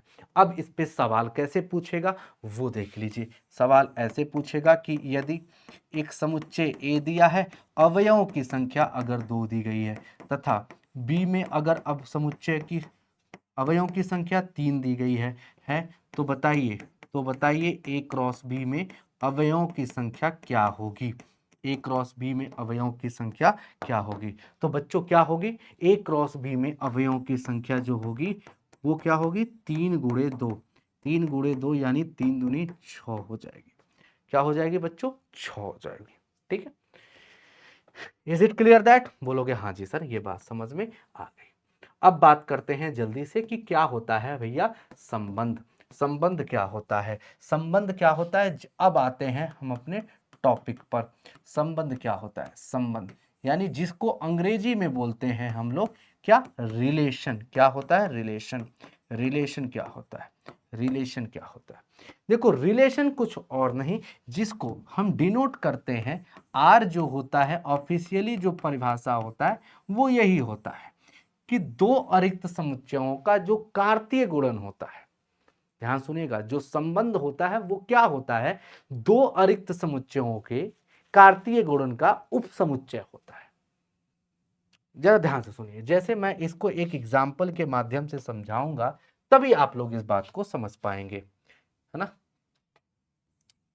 जैसे आपके पास एक समुच्चय दिया है 1 2 3, यहां दिया है मान लो 4 5 6। मैं कह रहा हूं कि 1 का संबंध 4 के साथ, 2 का 5 के साथ, 3 का 6 के साथ। तो ये बताइए ए वाले को x बोला जा रहा है, बी वाले को y माना जा रहा है। तो एक बताइए इन दोनों के बीच में क्या संबंध दिख रहा है? तो अगर मैं आपसे कहूं तो क्या आप देख पा रहे हो? तो भैया आप यहां पे ये देख पा रहे हो कि y बराबर यानी y ये जो एलिमेंट आ रहे हैं वो कैसे आ रहे हैं?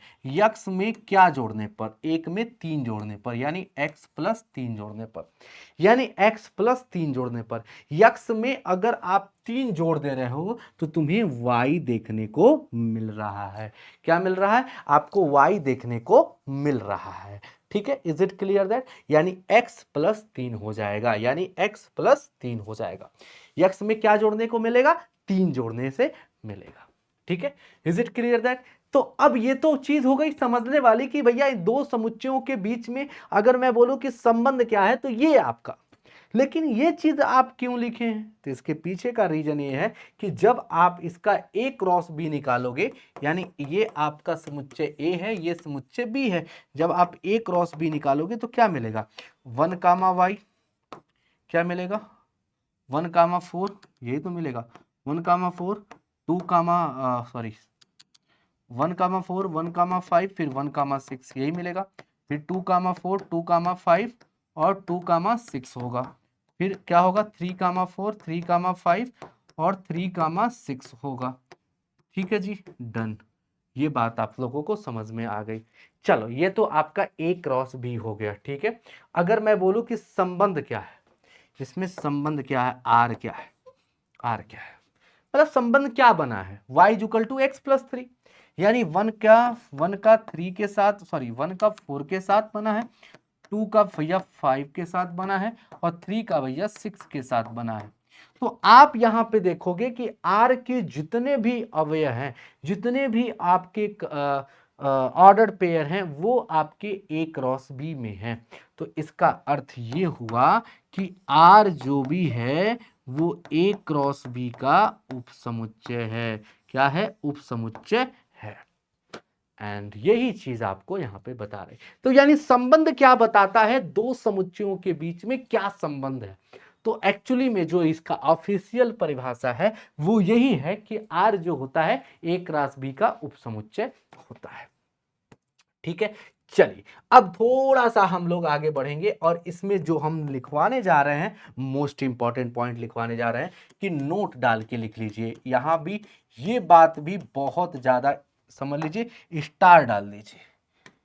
100% यहां से सवाल आपके कक्षा 12 से आते हैं। क्या है भैया? कि यदि एक समुच्चय A में अवयवों की संख्या अगर B है तथा B में अवयवों की संख्या अब Q है ना, तो बताइए कि A से B में संबंधों की संख्या, A से B में संबंधों की संख्या क्या है? संबंधों की संख्या क्या है? संबंधों की संख्या क्या है? संबंधों की संख्या क्या है? संबंधों की संख्या क्या है? संबंधों की संख्या क्या है? संबंधों की संख्या जो होगी बच्चों, मैं आपको बता देना चाहता हूं, 2 के पावर पी क्यू। क्या होगी बच्चों? 2 के पावर पी क्यू होगी। क्या होगी मेरे भाई? 2 के घात पी क्यू होगी। 2 के घात पी क्यू हो जाएगी। ये बात आप लोगों को याद रखना है। ठीक है, डन है भाई। चलो, समझ गए? तो किसी समुच्चय A में अवयवों की संख्या अगर P है, किसी समुच्चय B में अवयवों की संख्या Q है, तो आपसे कहा जा रहा है कि A से B में संबंधों की संख्या 2 के पावर PQ हो जाएगी। जैसे एक एग्जांपल देखें, जैसे क्वेश्चन ये है कि अगर एक समुच्चय A दिया है जिसमें अवयवों की संख्या 2 है, B में अगर दे दिया कि भैया बताओ 3 है, तो भैया बोल देगा कि भैया A से B में संबंधों की संख्या, ए से बी में संबंधों की संख्या। तो भैया बताइए इस सवाल का उत्तर क्या है? संख्या क्या है? तो भैया 2 के पावर पी क्यू यानी 2 3 6, 2 के पावर 6। इसका उत्तर क्या हो जाएगा? 2 दूनी 4, 4 दूनी 8, 7 दूनी 16, 16 दूनी 32, 32 दूनी 64 इस सवाल का सही जवाब हो जाएगा। डन भाई। चलिए अब आगे बढ़ जाइए। ये एक सवाल दिया गया है ना। अब इस सवाल के अंतर्गत आपको ये भी समझना है कि भैया इसमें प्रांत क्या है, सह प्रांत क्या है और परिसर क्या है। तो प्रांत, सह प्रांत और परिसर क्या है, इसको समझते हैं। इसको एक एग्जाम्पल के साथ समझने का प्रयास करते हैं। ठीक है, एक एग्जाम्पल के साथ समझते हैं। जैसे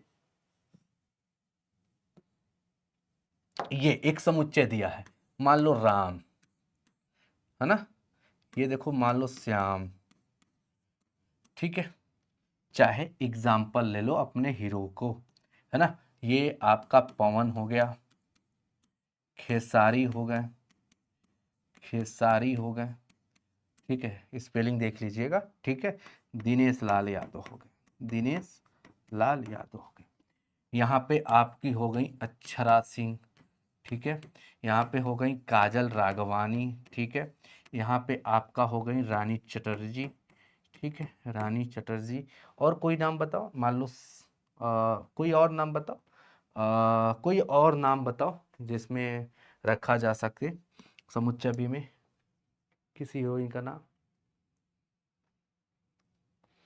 बॉलीवुड की हीरोइन रख लेते हैं, ठीक है, दीपिका, क्या बात है, आज ये तो सपनों में जिएंगे भैया। लो लो, पवन का देखो, अगर मैं कहूं कि भैया समुच्चय ए में ये है, समुच्चय बी में ये है, और मैं मान लेता हूं कि पवन का मान लिया अक्षरा के साथ, खेसारी का काजल के साथ, दिनेश का रानी चटर्जी के साथ, तो भैया बताइए इसमें प्रांत क्या है। सबसे पहला क्वेश्चन ये कि इसमें बताइए प्रांत क्या है, प्रांत क्या है। समुच्चय ए के जितने भी अवयव हैं, समुच्चय ए के जितने भी अवयव हैं जो बी के साथ संबंध बनाए हुए हैं, वो क्या कहलाता है बेटा, क्या कहलाता है, क्या कहलाता है, प्रांत कहलाता है। तो इसमें प्रांत जो होगा वो क्या होगा, पवन, ऐसे लिख लेता हूं, पवन पी, खेसारी के, और दिनेश डी, ठीक है भाई, ऐसे समझ लेना। सहप्रांत क्या है बच्चों, सहप्रांत यानी कोडोमेन क्या है, यानी समुच्चय बी के वो सभी अवयव, समुच्चय बी के वो सभी एलिमेंट्स, सभी एलिमेंट्स, सभी एलिमेंट्स, सभी एलिमेंट्स, वो सभी अवयव जो जो ए के साथ संबंध बनाए हैं, अक्षरा, काजल, रानी, दीपिका, ठीक है, इज इट क्लियर दैट, बोलोगे हाँ जी सर। अब आता है नेक्स्ट कि समुच्चय सहप्रांत ये हो गया, मतलब चारों होगा। परिसर क्या है, तो बच्चों परिसर क्या है, परिसर क्या है, परिसर क्या है, समुच्चय बी के वो एलिमेंट, वो एलिमेंट जो समुच्चय ए के साथ संबंध बनाए हैं। सहप्रांत याद रखिए सभी एलिमेंट हो जाएगा, चाहे आप संबंध बनाए हो या ना बनाए हो, याद रखिएगा। वहां पे एक चीजें जो है फिर से आप सेट करिएगा, है ना, उसको जो मैंने बोल दिया उसको फिर से रिवाइज कर लीजिएगा, ठीक है, कि समुच्चय बी यानी सहप्रांत जो होता है वो समुच्चय बी के सभी अवयव होते हैं, और परिसर होते हैं समुच्चय बी के वो केवल वो अवयव जो समुच्चय ए के साथ संबंध बनाए, यानी अक्षरा, काजल और रानी, यही तीन होंगे, और सहप्रांत तो सब कुछ हो जाएगा यानी समुच्चय बी के। तो ये बात आप लोगों को याद रखनी है। अब इसमें एक सवाल आपसे पूछ दिया, जैसे कि ए क्रॉस बी आपके पास दिया गया है, बताइए इसमें ए और बी क्या है। ए और बी, ए और बी हमेशा, समुच्चय ए बताइए क्या है इसमें, समुच्चय ए हमेशा जो आपका पहला पहला एलिमेंट है, तो पहला पहला एलिमेंट क्या है, ए, और ए दो बार है, बी दो बार है, तो क्या ये दोनों बार लिखा जाएगा, नहीं बेटा, एक ही बार लिखा जाता है। समुच्चय में किसी भी दो संख्या को दो बार नहीं लिखते हैं, एक संख्या को दो बार नहीं लिखते हैं, एक ही बार लिखते हैं, यानी ए कामा बी। अगर मैं बोलूं समुच्चय बी इसमें क्या है, यानी एक्स वाई, यानी एक्स दो बार है, वाई दो बार है, एक ही बार एक्स लिखेंगे और एक ही बार वाई लिखेंगे, and this is the set A and this is the set B. Clear भैया। अब आ जाते हैं कि भैया फलन क्या होता है, जिसे हम फंक्शन कहते हैं। क्या बच्चों, फंक्शन कहते हैं, क्या बच्चों, फंक्शन कहते हैं, फंक्शन कहते हैं, फंक्शन, फंक्शन। सबसे पहली चीज फंक्शन को डिनोट किया जाता है, भैया याद रखना, फंक्शन को डिनोट किया जाता है इस तरीके से, ए से लेकर के बी तक, f of A is to B. ठीक है भाई, सबको बात समझ में आ गई कि जो फलन होता है उसे किस तरीके से डिनोट किया जाता है। तो आप यहां पे देख पा रहे हैं एफ जो होता है ए से लेके बी तक इसी तरीके से डिनोट किया जाता है, इसी तरीके से परिभाषित होता है। चलिए ये बात आप सबको समझ में आ गई। अगर ये बात आप सबको समझ में आ गई तो भैया क्या होता है फलन, तो फलन क्या होता है एक एग्जाम्पल के माध्यम से देखना है, एक एग्जाम्पल के माध्यम से देखना है। जैसे यहाँ पे 1 2 3 है ना, यहाँ पे दिया है ए बी सी डी, तो यहाँ पे क्या होता है फलन, देखिए बस इस डायग्राम को, समुच्चय एक के प्रत्येक अवयव का केवल एक प्रतिबिंब होना क्या कहलाता है बेटा? फलन कहलाता है। बस अगर इसके डिफिनेशन को मैं यहां लिख दूं तो 4 चांद लग जाएगा। यानी क्या होता है फलन? समुच्चय ए के प्रत्येक अवयव का, समुच्चय ए के प्रत्येक अवयव का, प्रत्येक अवयव का केवल एक प्रतिबिंब होना, केवल एक प्रतिबिंब होना, एक प्रतिबिंब, प्रतिबिंब मतलब इमेज, प्रतिबिंब, प्रतिबिंब, प्रतिबिंब, केवल एक प्रतिबिंब हो उसे फलन कहते हैं। क्या कहते हैं बच्चों? फलन कहते हैं, फलन कहते हैं, फलन कहते हैं, फलन कहते हैं। क्या? समुच्चय एक के प्रत्येक अवयव का केवल एक ही प्रतिबिंब होना, एक ही प्रतिबिंब हो, एक प्रतिबिंब हो उसे क्या कहते हैं? यहां लिख लो, एक ही प्रतिबिंब हो उसे क्या कहते हैं? फलन कहते हैं, यानी फंक्शन कहते हैं। ये बात आप लोगों को याद रखनी है। And this is the function. इसके अलावा आपको ये बात नहीं और कुछ इसमें नहीं समझना है। अब देखो फलन के कई प्रकार होते हैं, उसमें कुछ चीजें हैं जो आप लोगों को याद रखनी है जो इंपॉर्टेंट है। देखिए फलन के प्रकार में कई सारे फलन होते हैं।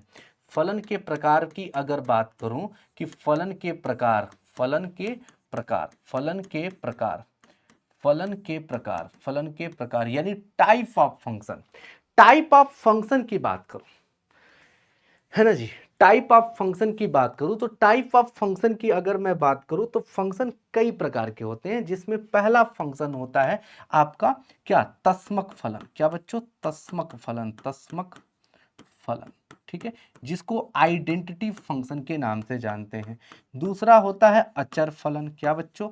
अचर फलन, ठीक है। तीसरा जो होता है आपका मापांक फलन यानी मॉडुलस फंक्शन, मापांक फलन यानी जिसको हम मॉडुलस फंक्शन बोलते हैं। चौथा फलन क्या होता है भैया?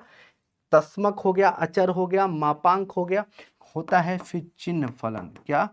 चिन्ह फलन, चिन्ह फलन। महत्तम पूर्णांक फलन। क्या भैया? महत्तम पूर्णांक फलन, महत्तम पूर्णांक फलन। सिग्नम फंक्शन जिसको बोलते हैं, इसको सिग्नम पूर्णांक फलन। ग्रेटेस्ट इंटीजर फंक्शन यानी इसको बोलते हैं आइडेंटिटी फंक्शन, तो अंग्रेजी भी जानते रहिए, आइडेंटिटी फंक्शन बोलते हैं। और इसको बोलते हैं कांस्टेंट फंक्शन, कांस्टेंट फंक्शन, ठीक है। और मापांक फंक्शन यानी मॉडुलस फंक्शन, इसको मॉडुलस फंक्शन के नाम से जानते हैं। चिन्ह फलन यानी सिग्नम फंक्शन के नाम से जानते हैं, सिग्नम फंक्शन के नाम से जानते हैं। महत्तम पूर्णांक फलन यानी GIF ऐसे समझ सकते हैं, ग्रेटेस्ट इंटीजर फंक्शन। आइए अब इसमें से कौन कौन सा इंपॉर्टेंट है, बस इसके ग्राफ को समझना जरूरी है, जिसमें सबसे पहले हम लोग समझ लेते हैं कि क्या होता है भैया, क्या होता है, क्या होता है तस्मक फलन। क्या होता है बच्चों? तस्मक फलन। क्या होता है बच्चों? तस्मक फलन। क्या होता है? तस्मक फलन। सबसे पहले क्या होता है? तस्मक फलन, तस्मक फलन। तस्मक फलन क्या होता है? देखो तस्मक फलन का ग्राफ आप लोग देखिए, तस्मक फलन का ग्राफ बस जानना है कि तस्मक फलन का ग्राफ जो होता है कुछ इस तरीके का जाता है, कुछ इस तरीके का जाता है। And this is the identity function, यानी जिसमें f ऑफ x बराबर क्या हो? y हो, यानी इसमें ऐसा कह सकते हैं कि जिसमें x y के बराबर हो। इसके प्रांत की बात करूं तो प्रांत जो होता है सारे वास्तविक संख्या होते हैं, और इसके परिसर की बात करूं तो परिसर भी क्या होती है? वास्तविक संख्या होती है।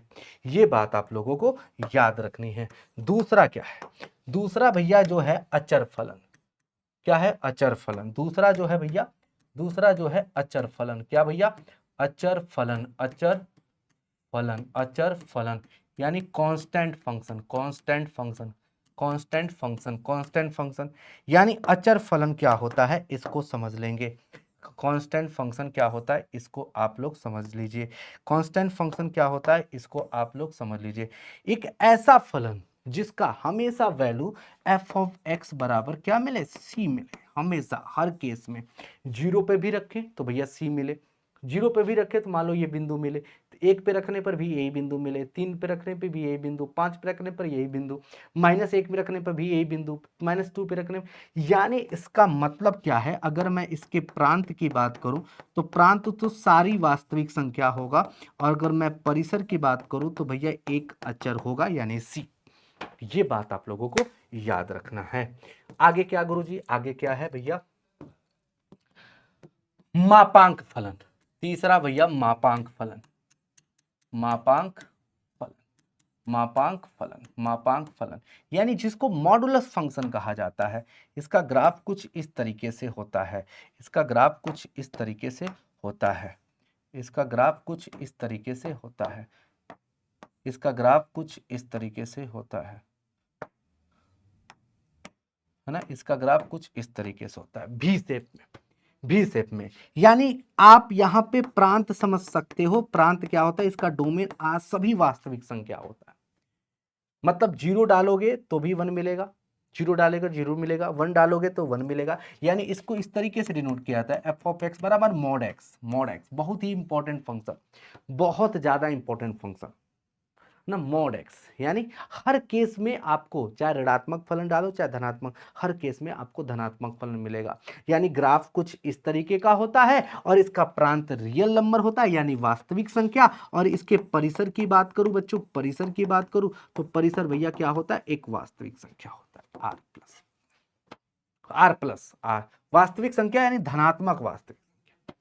ठीक है, ये आप लोगों को याद रखना है। इसके साथ साथ थोड़ा सा समझना है चिन्ह फलन के बारे में, थोड़ा सा समझ लेना है चिन्ह फलन के बारे में। चिन्ह फलन क्या होता है, चिन्ह फलन क्या होता है, सिग्नम फलन, सिग्नम फंक्शन क्या होता है, signum function. F of x बराबर कुछ इस तरीके का अगर दिखे, इस तरीके का दिखे, -1 0 और 1, यक्स का मान ये तभी होगा यदि यक्स का मान लेस देन 0 होगा, ये x का मान 0 के बराबर होगा, ये तब होगा यदि x का मान ग्रेटर देन 0 होगा। यानी 0 से कम होने पर -1, 0 होने पर 0, x का मान 0 से ज्यादा होने पर 1 मिलेगा।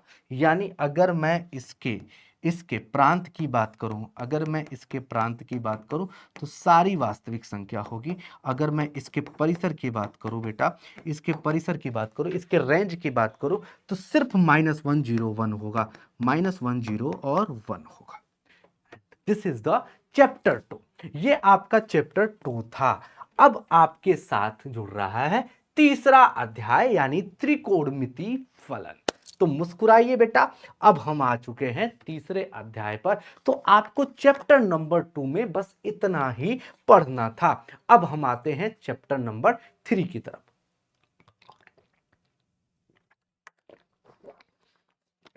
अब यार देखो, बेसिक चीजें सब कुछ जानते हो कि त्रिकोणमिति फलन क्या होती है, इसमें होता क्या है भैया, 3 साइड का मेजरमेंट यानी 3 भुजाओं का मेजरमेंट, ये सारे बच्चे जानते हैं। इसमें और भी क्या होती है आप ये भी जानते हो कि भैया इसमें त्रिकोणमिति फलन में, कि भैया इसमें होता क्या है, इसमें 3 साइड का मेजरमेंट होता है और यहाँ पे एंगल की लड़ाई होती है। यानी यहाँ पे कोण, अगर मैं बोलूं कि इसका डेली लाइफ में यूज कहाँ है त्रिकोणमिति फलन का, तो भैया हाइट और डिस्टेंस निकालने के लिए, ये भी आप सब जानते हो। मैं अगर कहूं कि भैया इस त्रिकोणमिति में 3 भुजाओं का क्या निकाला जाता है, तीन भुजाओं की लड़ाई होती है, 3 कोणों की लड़ाई होती है, इसके मेजरमेंट की बात होती है।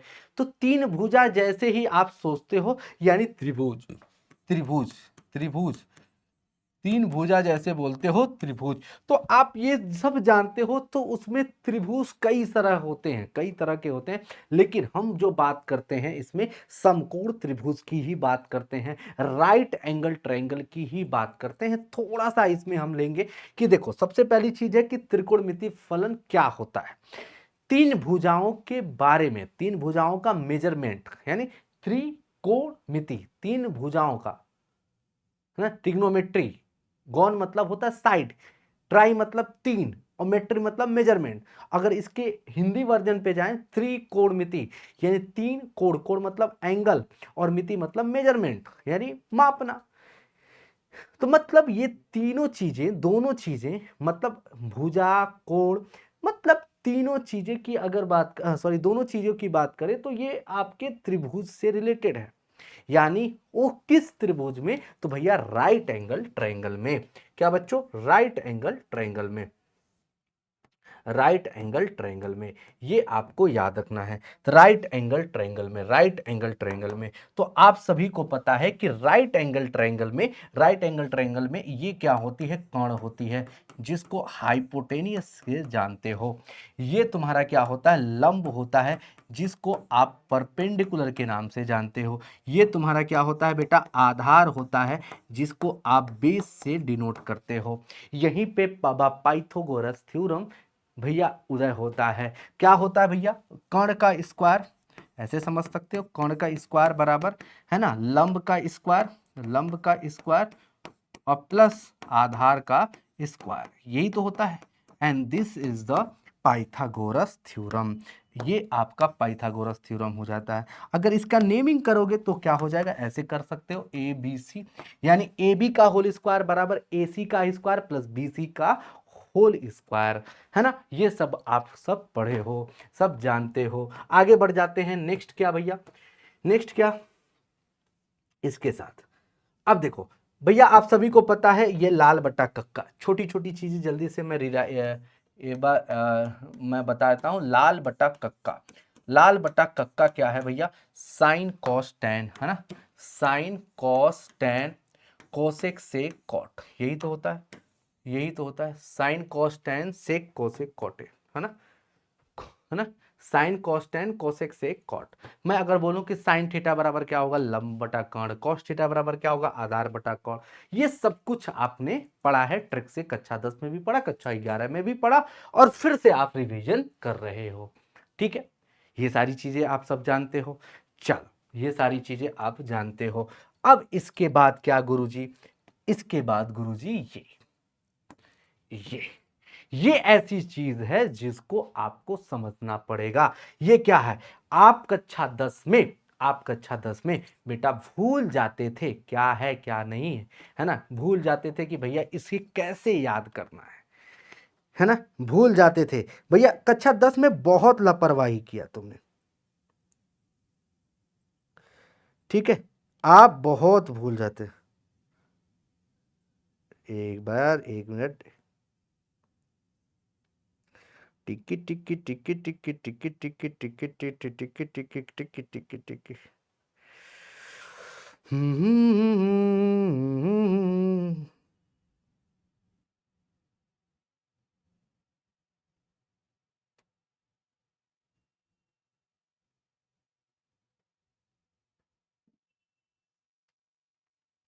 ठीक है भाई। हाँ, मैं कहा था कि इस वाले सेक्शन को जरा देखिए, इस वाले सेक्शन को जरा देखिए। ये वाला सेक्शन ऐसा है जो आप कक्षा 10 में हमेशा मिस करके आगे भागने की कोशिश करते हो। लेकिन बेटा अब क्लास 11th में आ गए, अब कहते थे ना भैया हमने एक याद कर लिया, दो याद कर लिया, तीसरा याद कर लेंगे, हम ट्रिक से पढ़ लिए हैं, ट्रिक कर लिए हैं, हम देख लेंगे, हम जो होगा कर लेंगे। अब ये सब कहने से कोई मतलब नहीं निकलता, अब आपको इन्हें याद करना पड़ेगा। तो सबसे पहले त्रिकोणमिति में आपको ये चीज तुम्हें तैयार होनी चाहिए बेटा। डायरेक्ट आपको यहां से सवाल मिलता है आपके बिहार बोर्ड में, कक्षा 11 हो चाहे 12 हो, आप 12वीं में जाओगे बेटा, यहां से आपको प्रिंसिपल वैल्यू देखने को मिलेगा। इसलिए इसे तैयार करना अब अत्यंत जरूरी हो गया। अब बिना एक्सक्यूज दिए इसे याद कर लेना। सबसे पहला काम त्रिकोणमिति फलन में सबसे पहला काम इसी का है, इसको आपको तैयार कर लेना है। अब सबसे पहली चीज जो आती है उसमें ये होती है कि डिग्री को रेडियन में बदलना, डिग्री को, डिग्री टू रेडियन, है ना, डिग्री टू रेडियन और radian two degree, radian two degree, radian two degree, radian two degree. ये दो चीजें जो है आपको समझनी पड़ेगी। तो सबसे पहली चीज है कि अगर कोई चीज डिग्री में दिया है तो उसे रेडियन में कैसे बदलेंगे। जैसे एग्जांपल मैं अगर कहूं 90 डिग्री, तो 90 डिग्री भैया इसकी जो रेडियन फॉर्म में होती है वो पाई बटा 2 होती है। कैसे? जैसे अगर मैं बोलूं रेडियन फॉर्म में पाई बटा 2 को हम भैया डिग्री में 90 डिग्री कैसे बदलते हैं, तो इसके पीछे का कारण समझते हैं। देखो अगर तुम्हें डिग्री में निकालना है, डिग्री निकालना है, तो भैया डिग्री निकालना है और रेडियन में, मतलब डिग्री से तुम्हें रेडियन में कन्वर्ट करना है, मतलब तुम्हें चाहिए रेडियन, है ना, तुम्हें रेडियन चाहिए। अगर डिग्री दिया है तो पाई बटा 180 और गुणे क्या करोगे, डिग्री कर दोगे। फॉर्मूला ये आप लोगों को याद रखना है, पाई बटा 180 गुणे डिग्री। अगर तुम्हें रेडियन से डिग्री में जाना है, यानी डिग्री तुम्हें निकालना है और रेडियन दिया है, तो भैया 180 बटा पाई से तुम्हें क्या करना है, रेडियन में मल्टीप्लाई। ठीक है, ये दो फॉर्मूले हैं जिसके तहत हम इन चीजों को निकालते हैं। जैसे एग्जांपल, जैसे 90 डिग्री का पाई बटा 2, मैं अगर कहूं कि 60 डिग्री का, देखो तो 60 डिग्री का बताओ, तो पाई बटा 180 गुणे 60, तो 60 गुणे 180, सॉरी 60 गुणे पाई बटा 180, 60 तिया 180, यानी पाई बटा 3 होगा। मैं कहूं 45 डिग्री तो भैया पाई बटा 4 होगा। मैं अगर कहूं 30 डिग्री, मैं कहूं 30 डिग्री, यानी पाई बटा 6 होगा। ये सब आप निकाल के देखेंगे। मैं कहूं कि भैया 360 डिग्री तो भैया 2 पाई होगा। तो भैया डिग्री से रेडियन में कन्वर्ट करना तुम्हें आना चाहिए, और रेडियन से डिग्री, मतलब अगर तुम्हें रेडियन में दिया है और डिग्री में कन्वर्ट करना है, तो जैसे आपको मैं 90 पाई बटा 2, पाई बटा 2, आप रेडियन की जगह 180 बटा पाई गुणे रेडियन की जगह पाई बटा 2 रखो। ये पाई से पाई खत्म, 2 से 90, आपका क्या 90 डिग्री आया। तो बच्चों ये बात आप लोगों को याद रखनी है। तो इस तरीके से आपका कन्वर्ट हो जाता है। पाई बटा 3 मतलब 60 डिग्री, है ना। ये चीज़ आपको दोनों तरीके से याद होना चाहिए। पाई बटा 4 का मतलब 45 डिग्री, है ना। 2 पाई का मतलब भैया 360 डिग्री, है ना। तो ये कुछ बातें हैं जो आप लोगों को क्लियर करने हैं। सबसे पहले दूसरी चीज़, पहली चीज ये कि आपको इस ट्रिग्नोमेट्रिक टेबल को अब याद करना है, अब बहुत हो गया, है ना। और दूसरी बात यह है कि डिग्री से रेडियन, रेडियन से डिग्री के लिए आपको ये दो फॉर्मूला तैयार होना चाहिए, जिसके तहत आप कोई भी वैल्यू है आप निकाल पाओगे।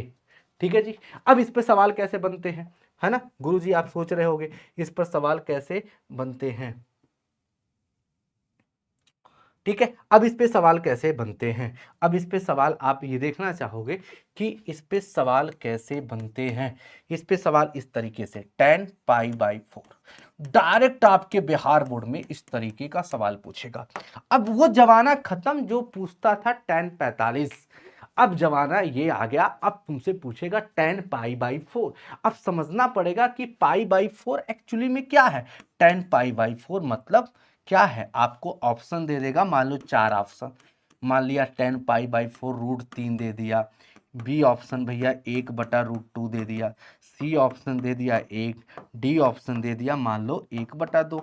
तो आपको समझना पड़ेगा कि 10 पाई बाई 4 कुछ और नहीं भैया 45 डिग्री की बात हो रही है, यानी इसका उत्तर जो होगा वो 1 होगा। इसका उत्तर वो होगा कि बच्चों 1 होगा। ठीक है, अब इसके साथ साथ, है ना, इसके साथ साथ अब कुछ चीजें हैं जो आप लोगों को याद रखनी है, और वो क्या भैया, ये चीज, ये चीज, है ना, ये चीज, ये चीज, ये क्वाड्रेंट, क्या बच्चों, ये क्वाड्रेंट, इसे बोलते हैं प्रथम चतुर्थांश, ये बोलते हैं द्वितीय चतुर्थांश, ये होता है तृतीय चतुर्थांश, ये होता है फोर्थ चतुर्थांश, ये होता है 0 डिग्री, और ये होता है 90 डिग्री, ये होता है 180 डिग्री, ये होता है 270 डिग्री, और ये होता है आपका 360 डिग्री। तो प्यारे बच्चों, सबसे पहली चीज कि भैया साइन से 0 से लेकर के 90 डिग्री यानी प्रथम चतुर्थांश में सारे all trigonometric function be positive, all trigonometric function will be positive. ठीक है, सारे के सारे ट्रिग्नोमेट्रिक फंक्शन क्या होंगे, पॉजिटिव होंगे। द्वितीय चतुर्थांश में साइन, साइन और साइन का उल्टा cosec, this two are positive, this two are positive. बाकी सब कॉसेक, कॉट, है ना, इसमें ऐसे लिख देते हैं रेस्ट, बाकी के जो रेस्ट हैं वो क्या होंगे, नेगेटिव होंगे, बाकी के सब नेगेटिव होंगे। इसमें क्या है, थर्ड चतुर्थांश में tan थीटा और cot थीटा ये दोनों के दोनों पॉजिटिव होंगे, बाकी के रेस्ट जो हैं वो नेगेटिव होंगे, यानी नेगेटिव होंगे। ठीक है, चतुर्थ चतुर्थांश में कॉस और sec, cos theta into sec theta ये दोनों के दोनों क्या हैं, धनात्मक होंगे, धनात्मक होंगे कॉस और सेक, और बाकी के जो रेस्ट हैं वो ऋणात्मक होंगे, वो क्या होंगे, ऋणात्मक होंगे। तो ये जो चार चीजें हैं आप लोगों को याद रखनी है। इसके साथ साथ है ना ये चीज कि भैया 90 डिग्री, पहली चीज जो याद रखनी है, पहली चीज नोट डाल के लिख लीजिए, 90 तथा 360 डिग्री के केस में, केस में ऐसे लिख देता हूं, केस में याद रखना बच्चों कि साइन का कॉस और कॉस का साइन, टेन का भैया कॉट, ठीक है, और कॉट का टेन हो जाता है, सेक का कोसेक, सेक थीटा का कोसेक थीटा, और कोसेक थीटा का सेक थीटा में कन्वर्जन हो जाता है। ये आप लोगों को याद रखना है 90 और 360 के केस में। दूसरी पार्ट क्या है कि भैया 180 तथा 360 के केस में, 180 तथा 360 के केस में नहीं बदलता, नहीं बदलता, नहीं बदलता, नहीं बदलता, ये बात आप लोगों को याद रखना है। जैसे अब इससे क्या होता है कि आपको बड़े बड़े एंगल जैसे 90 डिग्री, 45 डिग्री, ये तो तुम्हें याद करने पड़ेंगे। अब दे दिया कि भैया 720 डिग्री है ना जी, 720 डिग्री, आपको दे दिया 120 डिग्री, आपको दे देगा 1140, 1320, इस तरीके के एंगल, बड़े बड़े एंगल निकालना है तो आप इसकी मदद से निकाल पाओगे, और ये सारी चीजें आपको पता है। तो बच्चों अगर मैं आपको कहूं कि 180 तथा 360 डिग्री के केस नहीं बदलते हैं, जैसे आपके एग्जांपल एक देता हूं, जैसे साइन 90 प्लस थीटा। अब आपको इसमें सोचना पड़ेगा क्या होगा, 90 प्लस थीटा यानी 90 से ज्यादा, यानी द्वितीय चतुर्थांश में 90 प्लस थीटा, 90 प्लस थीटा यानी साइन के केस में, 90 के केस में साइन कॉस हो जाता है, तो कॉस थीटा होगा। ठीक है, क्या धनात्मक होगा कि ऋणात्मक होगा वो भी डिसाइड करेगा चतुर्थांश। तो द्वितीय चतुर्थांश में साइन क्या होता है, धनात्मक होता है, तो बेटा इस सवाल का उत्तर ये हो जाएगा। ठीक है, और ये सारी चीजें आप लोग जानते हो। ऐसे आप लोगों को समझ बोल देगा कि बताओ cos 360 माइनस थीटा, तो सबसे पहली चीज आपको समझना पड़ेगा कि 360 माइनस थीटा कहां की बात की जा रही है। 360 माइनस थीटा यानी चतुर्थांश, यानी चौथे चतुर्थांश की बात की जा रही है।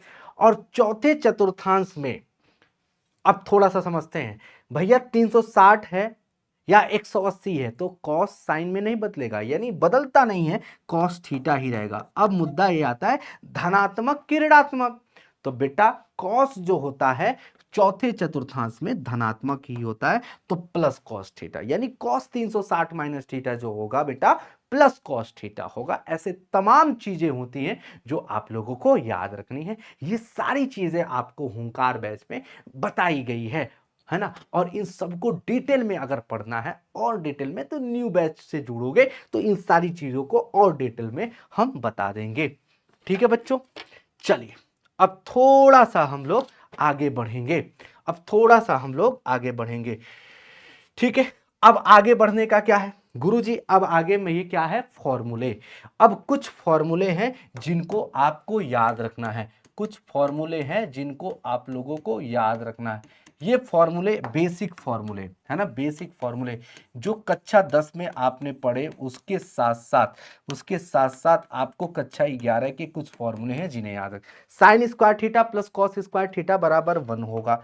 दूसरा फॉर्मूला, इसी में फॉर्मूले बनेंगे, इसी से फॉर्मूले बनेंगे कि भैया 1 माइनस साइन स्क्वायर थीटा बराबर क्या होगा, तो भैया कॉस स्क्वायर थीटा होगा। इसी में तीसरा फॉर्मूला बन सकता है कि 1 माइनस कॉस स्क्वायर थीटा बराबर क्या होगा, तो साइन स्क्वायर थीटा होगा। ये आपको समझना पड़ेगा, फॉर्मूले से फॉर्मूला बनाना पड़ेगा। चौथा फॉर्मूला क्या है कि 1 प्लस tan स्क्वायर थीटा बराबर क्या होता है भैया, कॉट स्क्वायर, हाँ क्या होता है 1 प्लस टेन स्क्वायर थीटा बराबर क्या होता है, सेक स्क्वायर थीटा होता है। ये तो आपका मेन फॉर्मूला हो गया। अब इससे कई सारे फॉर्मूला बन सकते हैं कि sec square theta minus tan square theta बराबर क्या होता है, 1 होता है। छठवां यहाँ पे सेक स्क्वायर थीटा माइनस 1 बराबर क्या होता है भैया, सेक स्क्वायर थीटा माइनस 1 बराबर क्या होता है, बोलोगे टेन स्क्वायर थीटा होता है। तो ये चीज तो आपको एक्टिंग सीखनी पड़ेगी। ये जो मुद्दा है आपको समझना पड़ेगा, इस मुद्दे पर तुम्हें काम करना पड़ेगा। तो ये सूत्र जो हो गए 6 हो गए। अभी ऐसे बहुत सारे सूत्र होते हैं। आप सभी को पता है कि 1 प्लस कॉट स्क्वायर थीटा भैया क्या होता है, भैया कॉसेक स्क्वायर थीटा होता है। अब इसमें भी तमाम फॉर्मूले क्रिएट हो सकते हैं इस फॉर्मूले से कि भैया बताओ कि 8वां नंबर फॉर्मूला की cosec square theta minus cot square theta बराबर क्या होगा, तो ये भी 1 होगा। मैं अगर कहूं कि एक बात बताओ कि कॉसेक स्क्वायर थीटा -1 बराबर क्या होगा, तो बच्चों कॉट स्क्वायर थीटा होगा। तो ये देख रहे हो एक फॉर्मूले से कई सारे फॉर्मूले निकलते जाते हैं। 10वां नंबर फॉर्मूला, अब ये आप जानते हो कि tan theta into cot theta बराबर क्या होता है, ये आपका 1 होता है। 11वां कि टेन थीटा बराबर क्या लिख सकते हो, ये तो छोटे छोटे फॉर्मूले हैं, साइन थीटा बटा कॉस थीटा होता है। मैं अगर कहूं कि 12वां नंबर फॉर्मूला की कॉट थीटा बराबर क्या होता है, तो याद रखना कि कॉस थीटा बटा साइन थीटा होता है ना जी। ये बात आप लोगों को याद रखनी है। इसके साथ साथ क्या बेटा, इसके साथ साथ क्या, इसके साथ साथ आगे चलते हैं। अब ये तो कक्षा 10 के ये जो है थोड़े मोड़े सूत्र हो गए जिनको तुम्हें याद रखने हैं। ऐसा नहीं कि ये सिर्फ कक्षा 10 के हैं, 11वीं में नहीं यूज होंगे, 12वीं में भैया पूरी तरह से यूज होंगे। अब आते हैं 11वीं के सूत्र पर, 11वीं के सूत्र पर, 11वीं के सूत्र पर, है ना भाई, 11वीं के सूत्र पर, 11वीं के सूत्र पर आते हैं। 11वीं के सूत्र, तो भैया सबसे पहला क्लास 11th का जो सूत्र है जो तुम्हें याद रखने हैं, सबसे पहली चीज कि भैया साइन एक्स प्लस वाई का formula, sine x plus y का formula sine x cos y, है ना बेटा, प्लस कॉस एक्स और साइन वाई, है ना। ये इंपॉर्टेंट, अगर इसी में माइनस लग जाए, क्या भैया अगर इसी में माइनस लग जाए तो यहां माइनस हो जाएगा, सिंपल। दूसरा cos x प्लस वाई का formula, cos x plus y का formula cos x cos y, है ना बेटा, minus sine x sine y, है ना जी। ये चीज आप लोगों को याद रखनी है। यहां पे अगर माइनस लग जाए तो यहां पे प्लस हो जाएगा, सिंपल। ये बात आप लोगों को याद रखना है। तीसरा फॉर्मूला कि tan x प्लस वाई का formula, tan x plus y का फॉर्मूला, तो भैया होता क्या है, tan x plus tan y और बटा जो होता है 1 minus tan x into tan y होता है, ठीक है जी। अगर मैं इसी में माइनस लगा दूं तो यहां पे माइनस हो जाएगा, ये प्लस हो जाएगा। चौथा नंबर फॉर्मूला, चौथा नंबर फॉर्मूला क्या होता है, अगर इसी में बोलूं कि cot x प्लस वाई का formula, cot x plus y का फॉर्मूला, यही चीज ऊपर हो जाएगी। cot x प्लस वाई का फॉर्मूला, ये चीज जो होती है उल्टा हो जाती है। ये तो आप समझ सकते हो कि tan थीटा का उल्टा क्या होता है भैया, cot थीटा होता है। तो आप यहां से इस फॉर्मूले को क्रिएट करोगे, है ना, इस फॉर्मूले को यहां से क्रिएट करोगे, यहां से इस फॉर्मूले को क्रिएट करोगे। देखो tan का उल्टा 1 अपॉन कॉट होता है, तो tan x प्लस वाई बराबर, अगर ये फॉर्मूला है तो cot x प्लस वाई बराबर क्या होगा, ये चीज ऊपर चला जाएगा, ये चीज नीचे आ जाएगा, है ना जी, सिंपल। ये बात आप लोगों को समझ में आ गई। अब इसके साथ साथ क्या है, साइन 2x का फॉर्मूला, साइन 2x का फॉर्मूला, है ना, 5वां नंबर फॉर्मूला क्या है, साइन 2x का। साइन 2x का जो फॉर्मूला होता है वो होता है 2 sine theta into cos theta, है ना जी। मैं अगर बोलूं कि छठवां कॉस 2 थीटा का फॉर्मूला क्या होगा, लेकिन अब इसी में हाफ एंगल फॉर्मूला बनता है कि भैया अगर मैं एंगल हाफ कर दूं, साइन एक्स कर दूं, तो ये चीज बनेगा 2 sine x by 2 into cos x by 2 हो जाएगा। मैं अगर बोलूं कि भैया बताओ कॉस 2x का फॉर्मूला क्या होगा, तो हो जाएगा cos square x minus sine square x. ये ज्यादा इंपॉर्टेंट फॉर्मूला है, ठीक है। अब इसी में आठवां क्या है, cos x का फॉर्मूला बता दो। तो cos x का फॉर्मूला भैया अगर देखा जाए तो इधर एंगल हाफ ही किया तो इधर भी एंगल हाफ हो जाएगा, है ना जी। बोलोगे हाँ भैया। 9वां नंबर सूत्र क्या होता है, आज यहाँ पे पूरा रिवीजन होने वाला है। यहाँ पे cos 2x का फॉर्मूला क्या हो जाएगा, तो 2 cos स्क्वायर x माइनस 1 हो जाएगा। अगर मैं बोलूं कि भैया बताओ cos x का यहाँ भी एंगल हाफ कर दो, यानी 2 cos square x by 2 minus 1 हो जाएगा। 11 नंबर सूत्र cos 2x का फॉर्मूला क्या होता है, 1 माइनस 2 साइन स्क्वायर x होता है। और अभी यहाँ पे देख सकते हैं कि cos x के कई सारे फॉर्मूले हो जाते हैं बेटा, 1 minus 2 sine square x by 2। अब आता है कि cos 2x sin 2x का जो फॉर्मूला होता है वो tan के रूप में क्या होता है, tan के रूप में क्या होता है। अब इसको भी समझना है, यहाँ पे इसको भी हम लोगों को समझना है, इसको भी हम लोगों को समझना है, इसको भी हम लोगों को समझना है, ठीक है। अब इसको भी हम लोगों को समझना है। तो 12 फॉर्मूले हो गए, 13, यानी cos 2x का फॉर्मूला जो होता है tan के रूप में क्या होता है, वो होता है 1 माइनस टेन स्क्वायर एक्स बटा 1 प्लस टेन स्क्वायर एक्स। ठीक है भैया। अगर मैं बोलूं 14वां कि साइन 2x का फॉर्मूला tan के रूप में, तो 2 tan x बटा क्या होता है बच्चों, 1 प्लस टेन स्क्वायर x होता है। अगर मैं 15वां फॉर्मूला tan 2x की बात करूं तो क्या होता है, 2 tan x अपॉन क्या होता है बच्चों, 1 माइनस टेन स्क्वायर x होता है। ठीक है। तो ये 15 सूत्र इनके बन गए, यानी डबल एंगल के। अब इसी के साथ आता है ट्रिपल एंगल, यानी साइन 3x, ठीक है, कॉस 3x, है ना भैया, और टेन 3x। ठीक है भैया। तो साइन 3x का फॉर्मूला क्या होता है, मैं आपको बता देना चाहता हूं, 3 sine x minus 4 sine cube x हो जाता है। अगर मैं बोलूं cos 3x का फॉर्मूला, तो 4 cos cube x minus 3 cos x हो जाता है। मैं अगर बोलूं कि tan 3x का फॉर्मूला क्या होता है, तो मुझे लगता है कि इसका फॉर्मूला आपको बताना चाहिए, लेकिन मैं लिख देता हूं 3 tan x minus tan cube x upon 1 minus 3 tan square x होता है। अब इसी के साथ ये सारे इंपॉर्टेंट फॉर्मूले, ये सारे महत्वपूर्ण सूत्र आपको मैंने यहां पे बता दिए। लेकिन जाते जाते आपने क्या सीखा, इससे रिलेटेड मैं आपको एक सवाल देता हूं। इस सवाल का उत्तर आप लोगों को कमेंट बॉक्स में देना है, ठीक है। अब देखिए, इससे पहले हम एक सवाल आपको करा देते हैं कि जैसे अगर मैं आपसे पूछूं कि tan 15 डिग्री का मान बताइए, tan 15 डिग्री का मान क्या होगा, ये आपसे सवाल है। तो भैया इस सवाल का उत्तर क्या होगा, तो आप लोग पहले क्या करोगे, ये फॉर्मूले का प्रयोग करोगे, tan 45 माइनस 30 ऐसा लिख सकते हैं। तो tan a माइनस बी का यहाँ फॉर्मूला लगेगा, तो tan a यानी tan 45 माइनस tan 30 डिग्री, ओ माई गॉड, अपॉन यहां पे क्या लिखोगे, यानी अगर मैं कहूं कि भैया tan a minus tan b upon 1 plus tan a, यानी tan 45 इंटू tan 30 डिग्री। अब देखो tan 45 का मान 1 होता है, tan 30 डिग्री का मान 1/√3 होता है। 1 प्लस tan 45 का मान 1, 1 में tan 30 का मल्टीप्लाई यानी 1/√3 हो जाएगा। तो √3 में 1 का मल्टीप्लाई क्या हो जाएगा मेरे भाई, √3 1 जा √3 हो जाएगा, माइनस 1/√3 हो जाएगा, डिवाइडेड बाई √3 1 जा √3 हो जाएगा, और प्लस 1/√3 हो जाएगा। यहाँ √3 से √3 कैंसिल आउट हो जाएगा, और इस सवाल का उत्तर √3 माइनस 1/√3 प्लस 1 हो जाएगा। देखिए सवाल का उत्तर तो यहाँ पे हो गया।